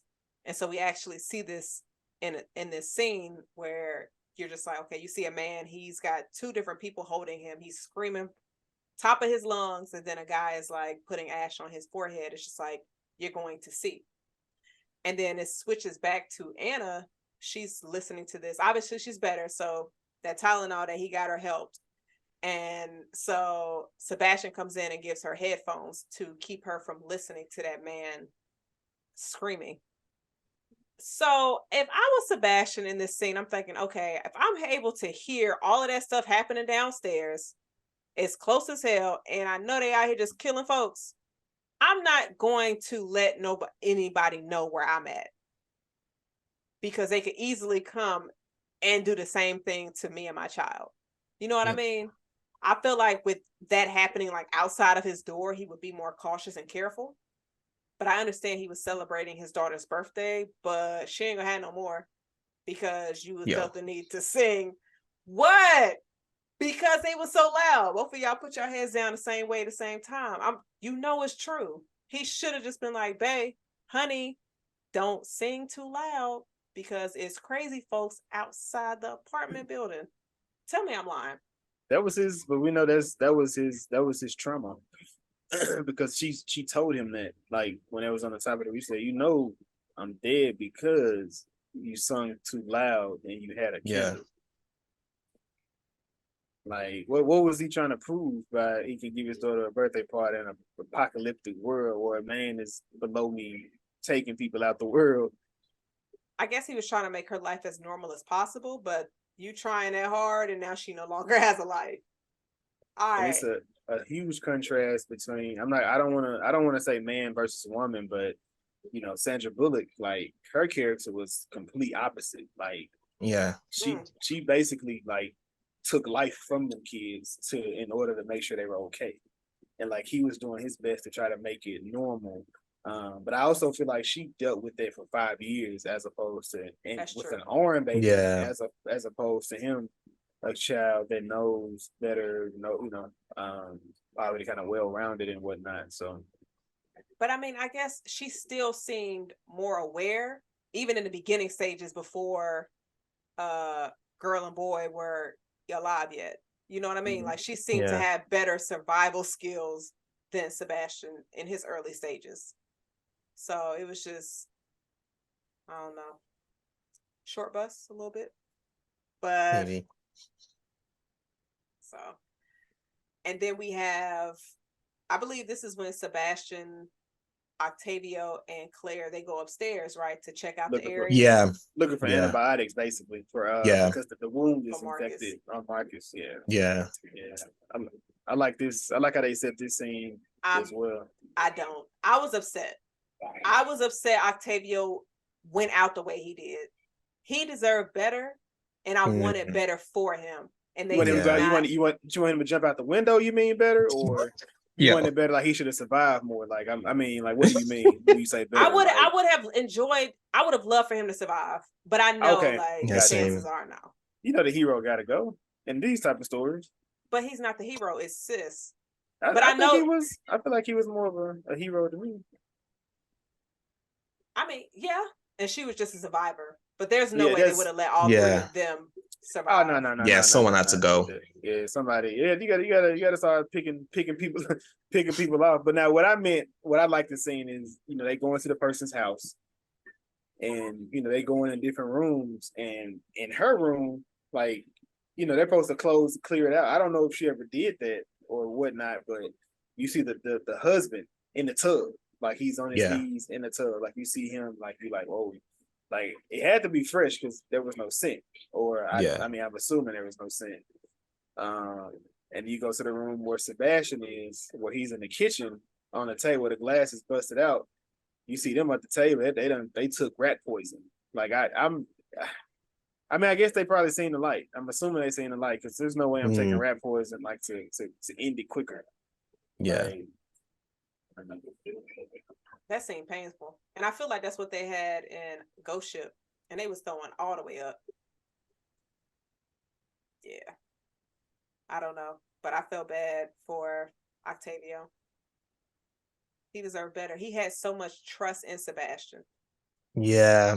I think that's what, for me, that's what really made his death more impactful, is that like he didn't question him for a second. He just asked, hey, is the room clear? Is it safe?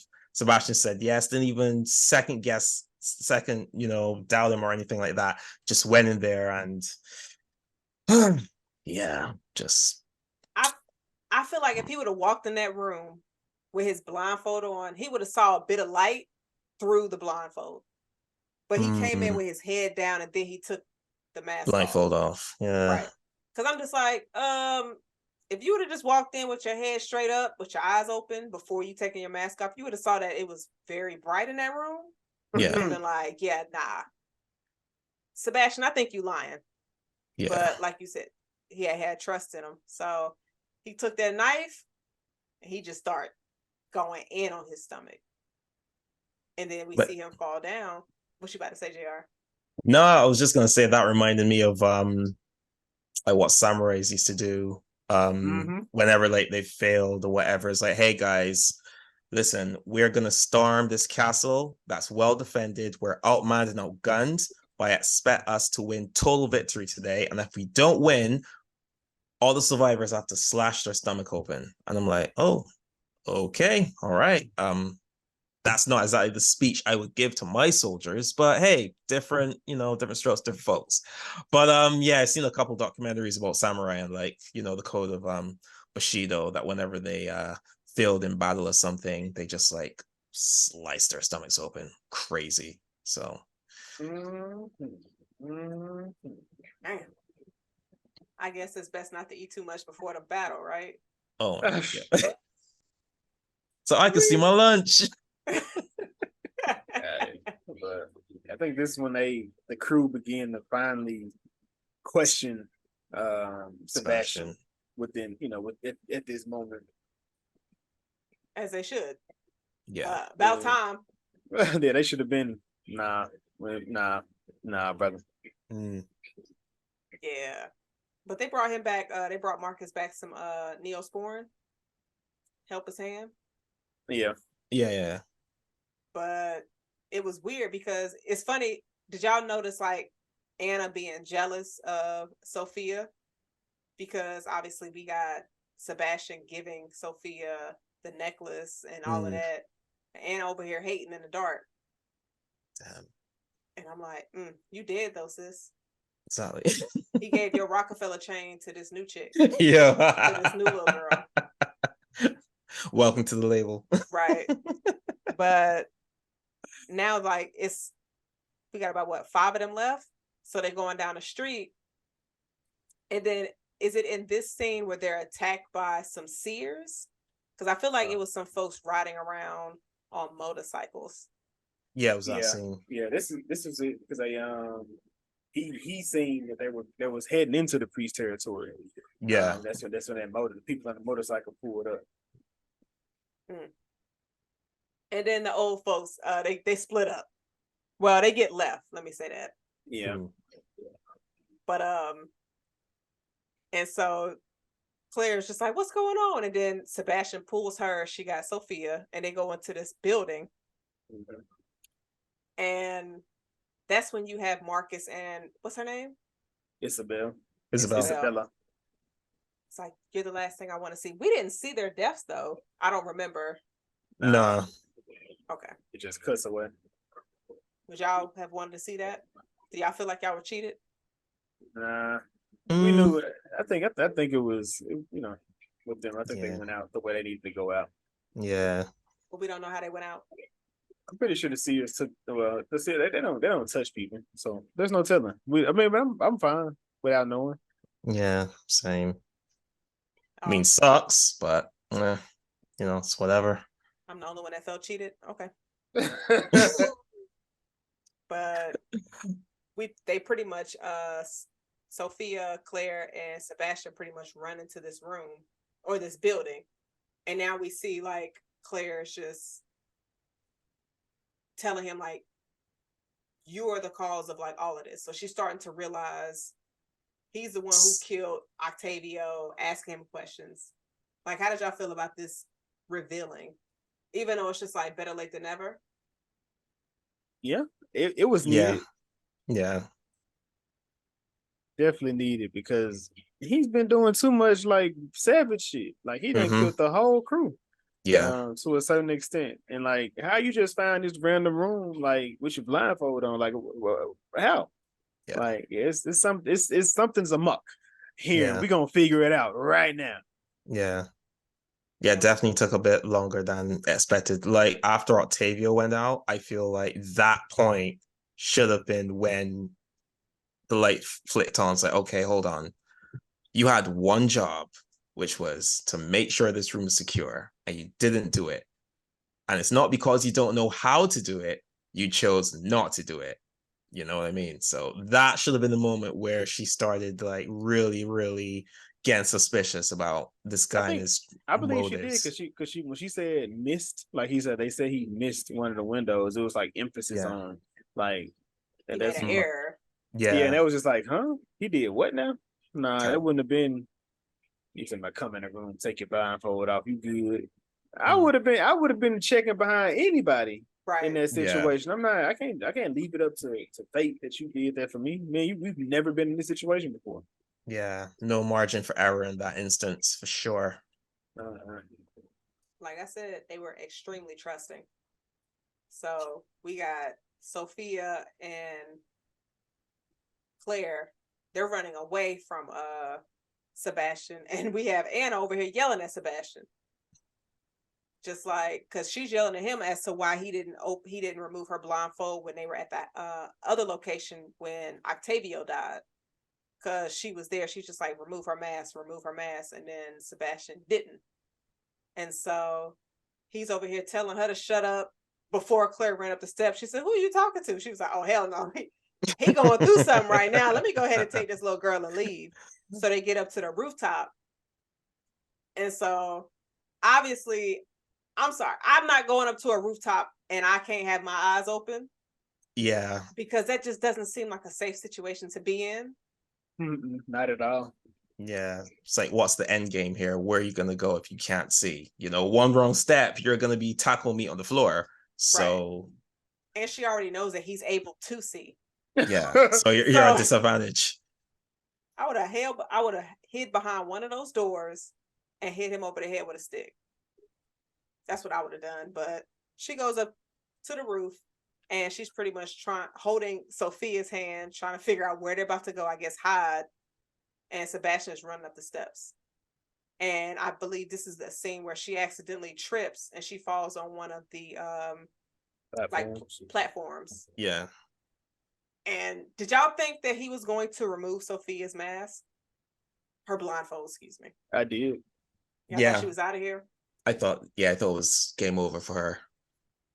I thought he was going to lead to one black girl. Yeah. Yo. Yeah. And Anna was over there hating, like, yo, go ahead and do that. You got 2 more and then we're together. Because I'm thinking, like, wait a minute. Did he know he only had 2 more bodies to collect? So it's as if, like, the creature was just trying to do whatever they could to be like, okay, tell him it's just these last 2 so he can do it and then he can be with his daughter. But I'm sure if he would have killed both of them, be like, all right, so you got more bodies to get. So it was manipulating him, of course, but she got a little pissed off and aggressive the more he kept talking with Claire. But how did y'all feel about we finally get the flashback of actually what happened to Anna and Sebastian? What y'all think about this flashback? Man, that's oof. if I was Sebastian at that moment, man, I don't know how I'd be able to live myself, you know. It's like my actions caused for my daughter to be in that situation. And even though they good intentions were behind them, survival mode should have kicked in and said, hey, you know what? Just tone it down the birthday celebrations. You know, you got crazy people all over the place. You don't want to give away your position, you know, wait till it all blows over, and then you could just make up for it. So yeah, that guilt would definitely be on my mind like a bag of bricks for sure, you know. Yeah, Yeah. That's what drove him insane. Yeah, definitely. That's what drove him to begin to take other people, because it was done to him, to a certain extent. It was like a hurt people type situation. Yeah. That's true. I was like, damn. I wanted him to kill that the other seers, but he just stood there smiling at him because he had his daughter was beside him. I was just like, what? But he did not remove Sophia's blindfold. He gave her a hug, though. All you need is a hug. That's it. Hug makes anything better. Anyone feel better. That's what they say, but I don't know if that's true during the kind of situation that they were in. But we see. But it's wild because, like, in this scene before he even hugged her, you see blood coming down Anna's face. I didn't understand the reason for this. And I guess they were just trying to show something that represented the blood that was probably spilling from her face when she fell off that roof. But if you weren't going to show us a glimpse of that, I don't see a point of seeing it coming down her face. But I guess it was like a scare tactic. I guess it was just, to me, it felt like it was them just confirming, yeah, she's not here anymore. And when she fell, she hit her head. Like, yeah. Jason, did you see how she fell? Did you see how she jumped off that roof? Yeah, she jumped off like Miles. But she didn't have nothing to catch her. She didn't have no spider webs, you mean. You're right. She fell on her head. She said. But hold on. No, she actually fell like Cersei's youngest son, Tomlin. That's how she fell. He went like that. She went backwards. Yeah. They both ended the same way. Yeah. But so obviously with this scene, Sebastian is now a antagonist because he's no longer a villain because he wants to help the hero. I guess that's what that was saying, technically. Yeah. Guess so. So he pretty much lead me nowhere. He wouldn't be leading me either. But I would have got rid of him soon as he lied about that generator. I would have still been alive. But he wakes up Anna. Or Claire. Claire's like all frightened because she was still on that platform. The platform. Thank you. And so she was just like, yeah, I can't rock with you. And that was when Sebastian was basically telling her, like, you're not going to be able to get to the castle without me. So I guess, okay, realistically, if we were in this fake situation, realistically. Yeah. Realistically, we were in a fake situation. I like it. I mean, listen, follow me. Right. If y'all were in this situation and you had a child with you, it's not your child, but it's one that you stumbled across during your quest. And you had somebody like Sebastian that said, I'm going to get you to the castle. Are y'all going or y'all just not going to rock with him at all? Thinking about all the shit he did prior. Like, what decisions are you making? Ooh, that's a tough one. That's tough. Because he took out my whole team. Yeah. Literally, he took out my whole team. I'm taking my chances on my own, man. I can't. Arguments could be made for going with him or not going with him. They could. I would say, oh gosh, I would say go with him because if he wanted to take you out, he could have done it already. True. So maybe this is the end. Maybe this is his end game. True. I mean, I guess if that's the case, what would be the point of having you last this long? Yeah. What would be the point? Because you kept getting away. I wasn't trying to make you last this long. I just couldn't get you. Jason, who kept getting away? You said Claire, right? Claire wasn't. He had a chance to kill her when he killed Octavio. No, he didn't. He could have taken her. You're right. He did. Yeah. I think with that it was but he after he tried to we know, but she doesn't know. So when he tried to take Sophia, when he was he was really still to take her thing. I'm like, like I don't know. Like my last recollection of this man was lying, leaving the two people outside. Like that was the last thing that you did with this was you leaving her. Now he did save me because he killed the person on the platform. He did rescue me. So that's. So since you brought up the old couple, would you have gone back to save them? Me? No, I wouldn't have. No.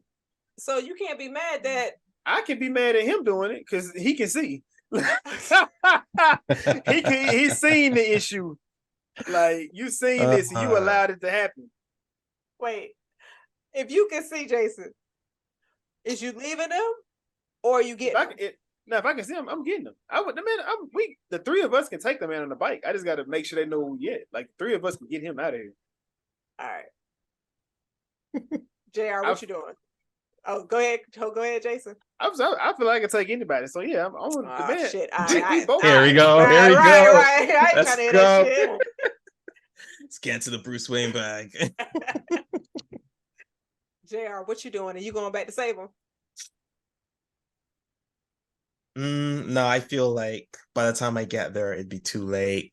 And then I'm putting myself in danger just going there. And then it will be for nothing if they're already like gone. So it will feel like a waste. I feel it will be a wasted journey. So let me ask you this.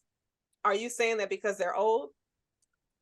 Because if they were in their 30s, would you think that they had a longer life to where they could benefit you as like being resourceful in your group?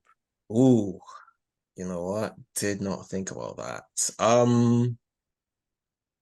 haven't even. I don't know, because old people can be resourceful too.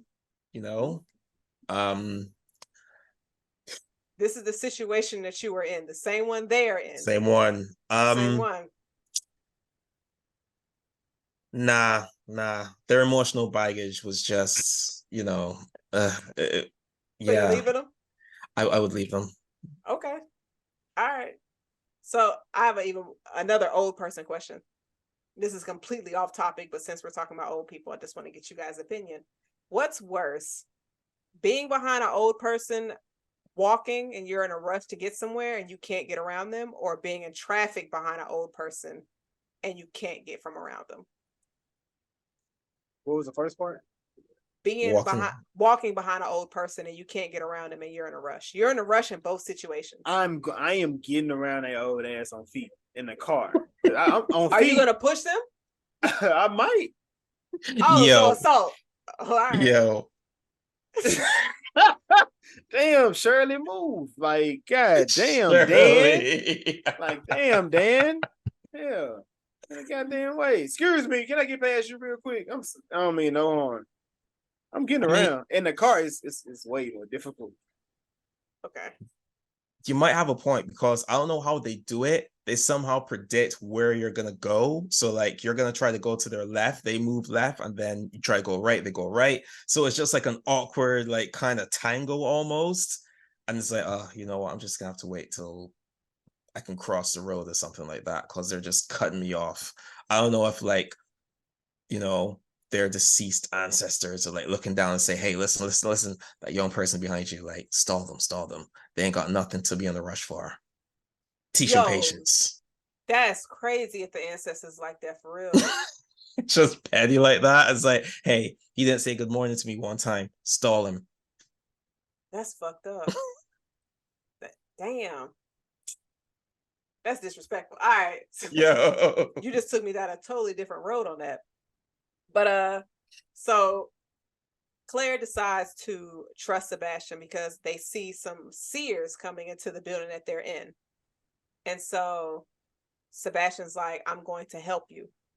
He gets into a little fight. His eyes almost get taken out. Sis is like, you're a follower, but you don't follow their message or something along those lines.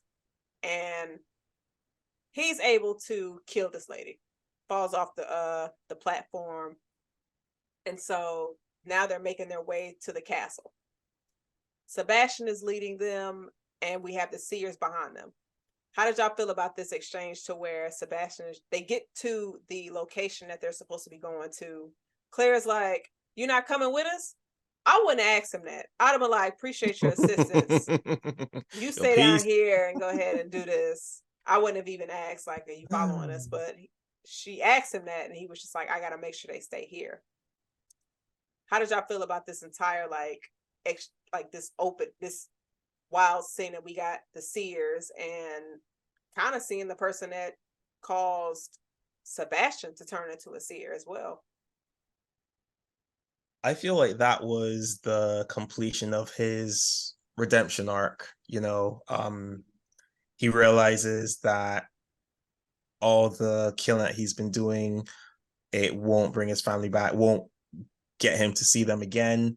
So now he wants to make up for it by helping these two people make it to safety. And maybe he felt that he was living on borrowed time and thought, okay, you know what? I've done enough. I've lived long enough, and I've caused a lot of pain and anguish to people. Let me try to redeem myself a little bit by helping these two strangers that I almost put in danger.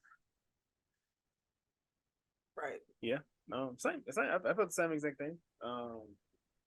Him just trying, basically redeeming himself for everything that he did prior to. And then it kind of on the cool, he did get those two. Well, I was just say he did get the two more deaths that but it wasn't in the way that she was saying he was supposed to get them. But it actually 3 because the guy that was on top of the crop blew up as well. So he kept adding all these different parameters. Yeah, he did. Like, what you doing? Stop moving the goalposts, sis. Like, she was so pissed at him, and I'm just like, out. But of course, she's one of the creatures. That's not his daughter. I don't think his daughter gonna be walking around with him like, let's go. Let me go help you kill some people, give you some good influence, pat you on the back, Dad. I mean, but it could be a Ellie type situation, like on The Last of Us. It could be. You never know. Yeah, nah, Jason. No. Nah. But how did y'all feel like we see Claire and Sophia pretty much go up to what is this machine called? I forgot what the name of it was. A gondola? Okay. Yeah, gondola, yeah. A gondola. Yep, yeah. What they said. So they're up here and you see the creature is going up the steps as well. Y'all, you know what I'm about to ask Jason, because is that why you laughing? Why is a creature going up the steps as if it's a solid forming human being object? Just float up there. I mean, yes, like it's a cloud, like it's just going through the sky. I'm assuming it's like to build the tension, like you see yeah. it's like to see it moving more so. Now I don't know if it's I'm just like, that's why I'm sitting here like, what you doing? It's like this zoom. Let me follow the same steps Claire did. I'm like, you ain't got to do that. You can fly. But can it though? I mean, so in the first film, when the dude opened up the window and he had sis force her eyes open, yeah, she was on the second floor of that house. She was looking up. In the first movie, there was a guy also looking at security cameras, and it came into him. So true. Yeah. All right, that's valid. So they can fly. Why are you going up steps? Mainly what Jason said, build attention, make you really think like, is she gonna make it? That was for us. I think that was more so for do us you think the ghost also tripped on that same step that No. It was like, I saw what you did to her, so I'm gonna skip over it. Like, yeah, fuck out of here. Ain't catching me. Right. But how did y'all feel? Like, did you feel any kind of tension when Claire and Sophia got to the top and the creature is like right behind her and she's just trying to wait for the machine to cut on? And we see that it finally comes on, and then she rings the bell. And so she's waiting for it to come. Like, did y'all feel like this scene was kind of intense to where you just like, she gonna survive? Somebody gonna die? Like, what y'all think? Yeah, I definitely felt tension. Because there was the gap between the platform and the car that she had to jump into, and then she came up with a 4 count. That's like how long it takes for the car to like stay still in front of the platform. So she's got that little window to jump. And I'm thinking, man, if she slips up, if she jumps like an inch short or something, like that's game over. So she makes the jump, barely makes the jump, and gave like a huge sigh of relief while I was watching. I was like, oh yes, she made it. But yeah, for a time, I definitely thought, man, this is gonna be nervy. You know, it wasn't guaranteed in my mind that she was definitely gonna make it onto that real car. I felt like she definitely had some plot armor. I was like, she's gonna be fine. What you think, Jason? I I didn't think she was gonna die. Or nothing like. Well, she could have. She could have died. I mean, she could. I'm glad they didn't. Yeah. Or at least in this scene, I'm glad she didn't. But yeah, that was a wild jump, like to do it blindfolded and stuff like that. Like, I see why when she gets to the side, they were like, yeah, how you do that? Like, how you get over here? Like, what was it about you? Like, how did you do that? Yeah. Do y'all think this scene was more intense than the scene in the first film when they were going down that river at the end of the movie, where Sandra Bullock was just like, somebody gonna have to be able to see? And hey, bro, yeah, when I'm rewatching it, I was like, oh shit, she didn't want her own kid to say it was to be the one to look. And so her son was like, I got it. He was like, oh nope, I'm gonna say, what you mean you gonna say? And that's why that little girl started acting funny at the end. She's like, oh, you dirty bitch. Yeah. She was like, I ain't teach you to be no damn savior out here, sis. Damn, everybody for themselves. What's wrong with y'all? I mean, so for her, she was just like, shit, you know, my son need to chill out. I'm trying to get the girl to do it. Like, you ain't my kid. Like, she did not like girl. She did not like. She was, too much like her mama. Girl was strong though. Nah, she was strong. She was strong. The little boy, yeah, throw a rock and maybe, but girl was a thug. Nah, she was a real G for sure. But I think for me, between the two films, when they went down that river, that felt more intense than, I'll say, this scene with Claire and Sophia. For me, because you said which the river. I would say the river scene at the end. Easily. Yeah. Easily. Because I was like, somebody about to fall out that damn boat. All of them fell out, right? Yeah. Ain't nobody fall here. So, but I mean, she stumbled, but they didn't know falling. Jason. It's not the same. I know. I understand. But so how did y'all feel about the scene of you see the seer leader having a fight with Sebastian? I was like, this man a bad motherfucker. He really believed. Like, he walked through the fire. Like, I'm like, man, what the hell? I'm like, yeah. But this is when it was like he's finally can see what's going on, because he sees Anna, but then it's like, wait, we done with it. That's the pastor. Yeah. And he like walking through like he can't be burnt. He on fire. He don't care. He just walking through with no screaming or nothing. Just, I'm like, man, but I appreciate Sebastian go ahead sacrificing himself. He had to. He had to get a battle. He was riding before, because I don't know what else he was gonna be doing. He had to go. And if he didn't die then, like if he had gone with Claire and Sophia to the base, they probably would have, shot him or something when they realized, hey, this guy is a seer. We gotta take him out. We can't allow him to stay here. He might just doom the whole base.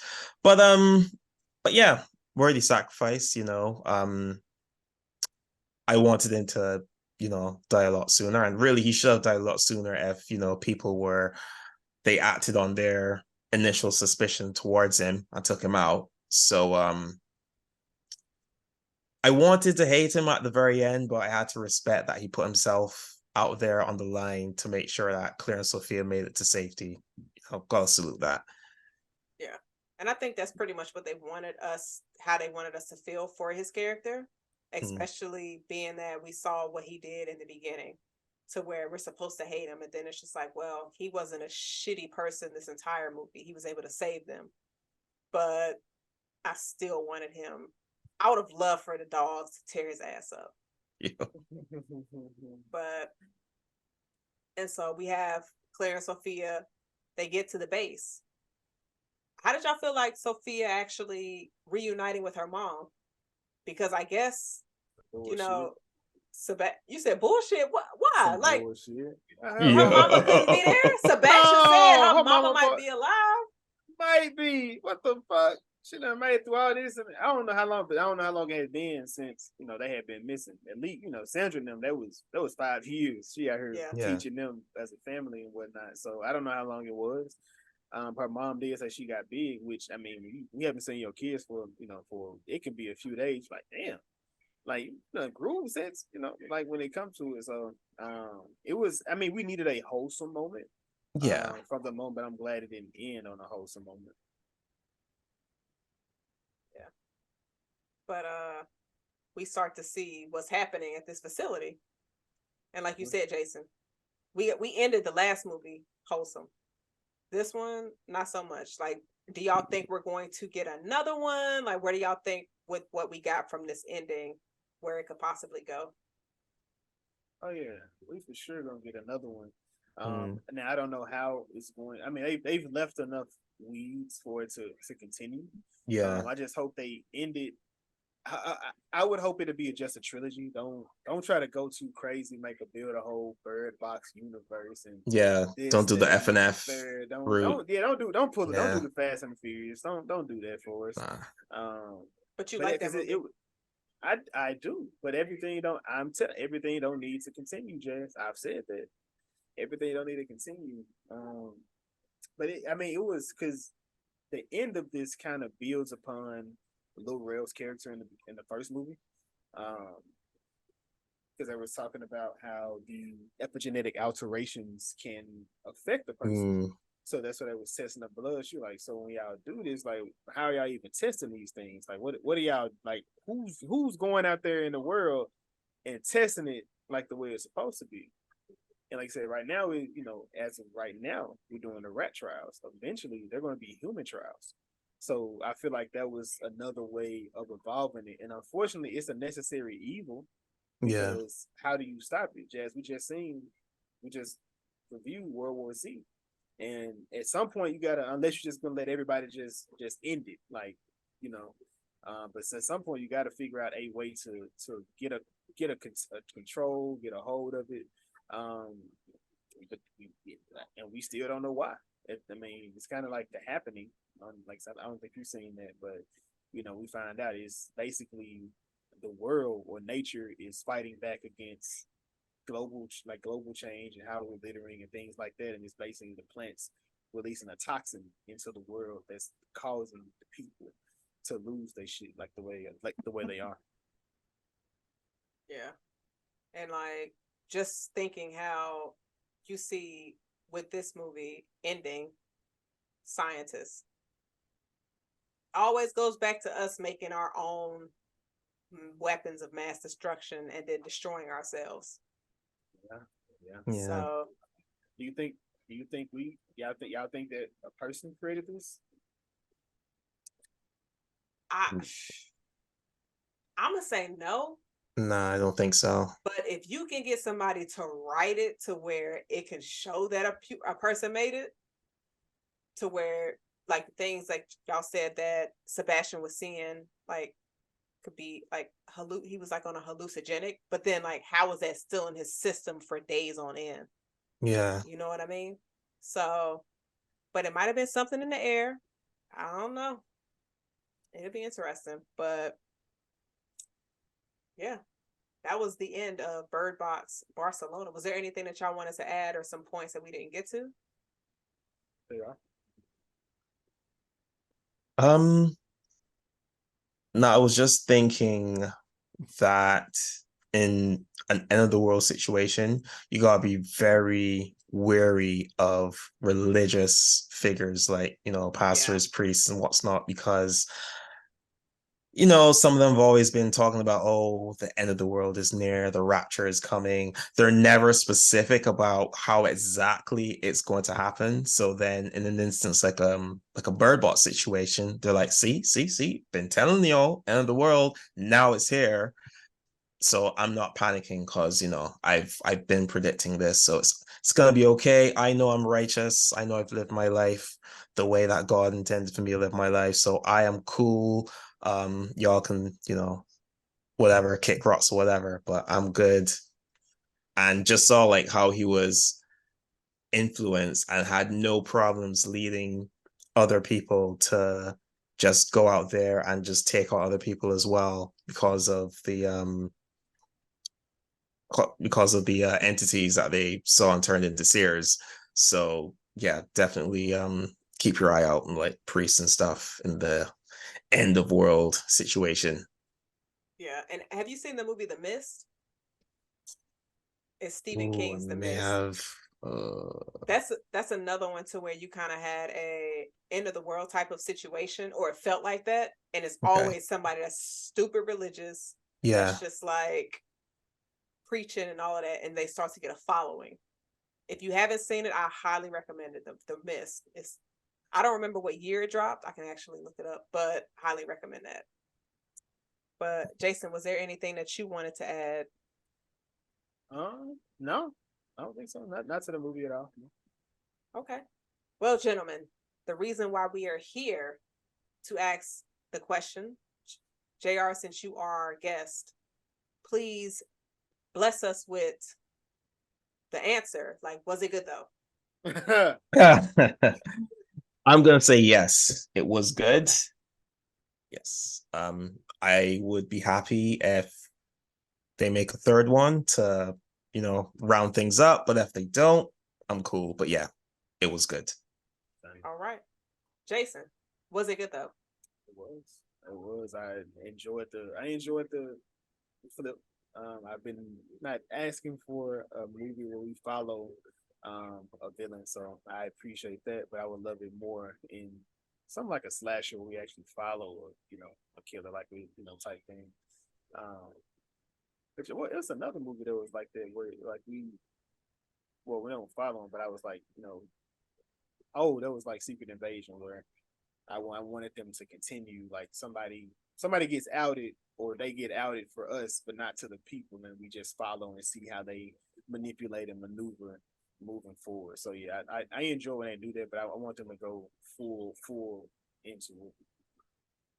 Okay. What you think, Jazz? Uh Mm-hmm. I was really on the I was on the fence with this one. And I watched it when it dropped, or like a couple of weeks after. And I wasn't excited to rewatch it for our review. I was not. I appreciate the creativity and the details that it gave us and the connections to the first one. But all of that, I'm gonna say no. I'm gonna say no. This is my first no in a while. It was my first one in a while. I like the concept. I'm not even sure, and I know I'm always here for like creativity, so to see something from the villain's point of view, maybe. This movie frustrated me because I knew he was the villain, and it pissed me off how he got away with so much shit.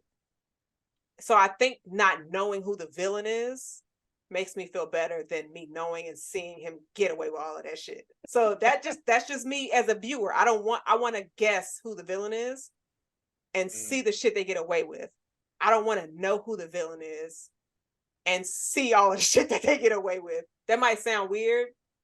I get it. No, so if they would have kept the scene, like if they would have kept the scene of him, I mean, well, the I don't bus. know I mean, how I they don't could think have changed it. I don't. There's no way they could have been able to change this film to it where could. you It wouldn't could. have No, known. actually, you could have. The way you would have done it is so him leaving. He would have been like, "Hey, I'm trying to get back to my daughter. I'm trying to get back to my daughter."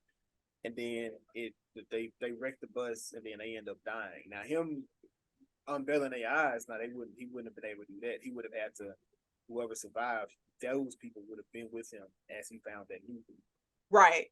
And then once he found that new movie, okay, it would have been another way to, yeah. And then you have he could have lied about his daughter, like, I don't know where she at. Oh my God, we gotta go find her. Let's go out. Now we out here looking for the daughter, and then he run against Claire and them, and now he with Claire and them. Now he links up with them, and that would have been the thing. I mean, that's the way they could have did it. With that, but I like them unveiling it too, like early, because it's like, whoa, what the fuck? So now we got to see why he's this way, and if he changes. Right. I mean, it's different, and I like different. I just was more frustrated about it in this movie. Now, I'm open to seeing it similar, but in a different type of format. Yes, but rewatching it, I was frustrated. I was just like, I'm ready for you to die. So, damn. Yes. Right. So I get it. But so we have our Link of Thrones. JR, I'm sure you know what our link. Jason's face. I know you sure what our Link of Thrones is, but for anybody, is this their first time listening or watching? Our Link of Thrones is where each of our hosts and guests picks a actor or actress or a writer from the movie we just reviewed, and they put on, or they mention a project that they've been in recently, or they have one that is coming up. JR, since you are our guest, you get to go first. And if somebody says yours, you have to find somebody else. Can't be the same one, but you're first, so you should be fine. Okay, cool. So I am going to say Georgina Campbell. She was the lady that played Claire, and a movie that I recently saw that's dropped on Netflix, Tim, but it's spelled T.I.M. Yeah. It's a movie. Sorry, I can't go into like what the movie's about, can I? Just say what it is. I mean, you can say what you want. I mean, don't. I mean, try not to spoil it. Yeah, I'm not spoil it. Okay. Gotcha. Yeah. And of course, give us the movie name. Okay, yeah. So it's called Tim. Basically, she and her husband in the film, they move into a new house in the countryside, and as a gift from her job, she works in like a Android development company. She gets an Android to live. They gift her with an Android to live with. And yeah, it just causes a lot of tension and stuff in the relationship. Really good though. Really good. Okay. That sounds like Megan. That's exactly what I was thinking about when I was watching. It's like, whoa, this feels like a Megan copy, kind of. Okay. Jason, would you like to go, or would you like me to go? I'll go. That's what's up. All right. I'm like, don't steal mine. I am going to pick Octavio Diego Calva. He was in Babylon. I figured he was in Babylon. He was in Narcos, but you can't use it, huh? That's why you did that. Narcos has been used before, so Narcos next. I figured. So I'm gonna just keep it 100. Like, a lot of the people in here, they are from Spain. I haven't seen a lot of the Spain movies. I see a lot of people in this thing called The Innocent. So I'm gonna go with The Innocent. My person is Mario Casas. This is Sebastian. It's a Netflix mini special. It looks like it did pretty well. I was loving that. Okay. All right. Well, gentlemen, did y'all have anything else y'all wanted to add for this review? Personally, do you? Not I. How about you, JR? Did you have well before we do that, first we appreciate you for coming out and listening. Joining us on this actual podcast. Do you have anything that you would like to plug, put out there, or your socials or anything for the people listening? Nothing really to plug. Just my social, I guess. J_Watts. That's JAY_WATS_ Twitter and Instagram. That's about it. Yeah, sure. We appreciate you for coming on for this international review. Hey. Episode 64, Bird Box Barcelona. I am one of your hosts. I am Jason. And of course, I am joined with Jazz. Did you have anything, man? I just want to say this is the first time where we had 3 J's on the episode. We Hey. international with it too. So like Woo. from Jotho, I was like, oh my God, like this is Gang crazy. gang. First one. I'm not gonna lie, this was on my bingo card, even though I burned it because I'm not in that no more. But Damn. Got you. So yeah, man, it happens. Things happen. Life happens. We appreciate you for coming on. Thanks for the invite. Gotta have you on again. For sure. Oh yeah, for sure. Another time. I know it's a time. The time difference is crazy. Yeah. Right now, so we definitely gotta make that happen. We're gonna make it work. We're gonna make it work. Gotta make it work. But again, this is the WasItGoodTho podcast. This is episode 64, Bird Box Barcelona. Thank you for listening. Have a nice one. Deuces. Peace. Cheers.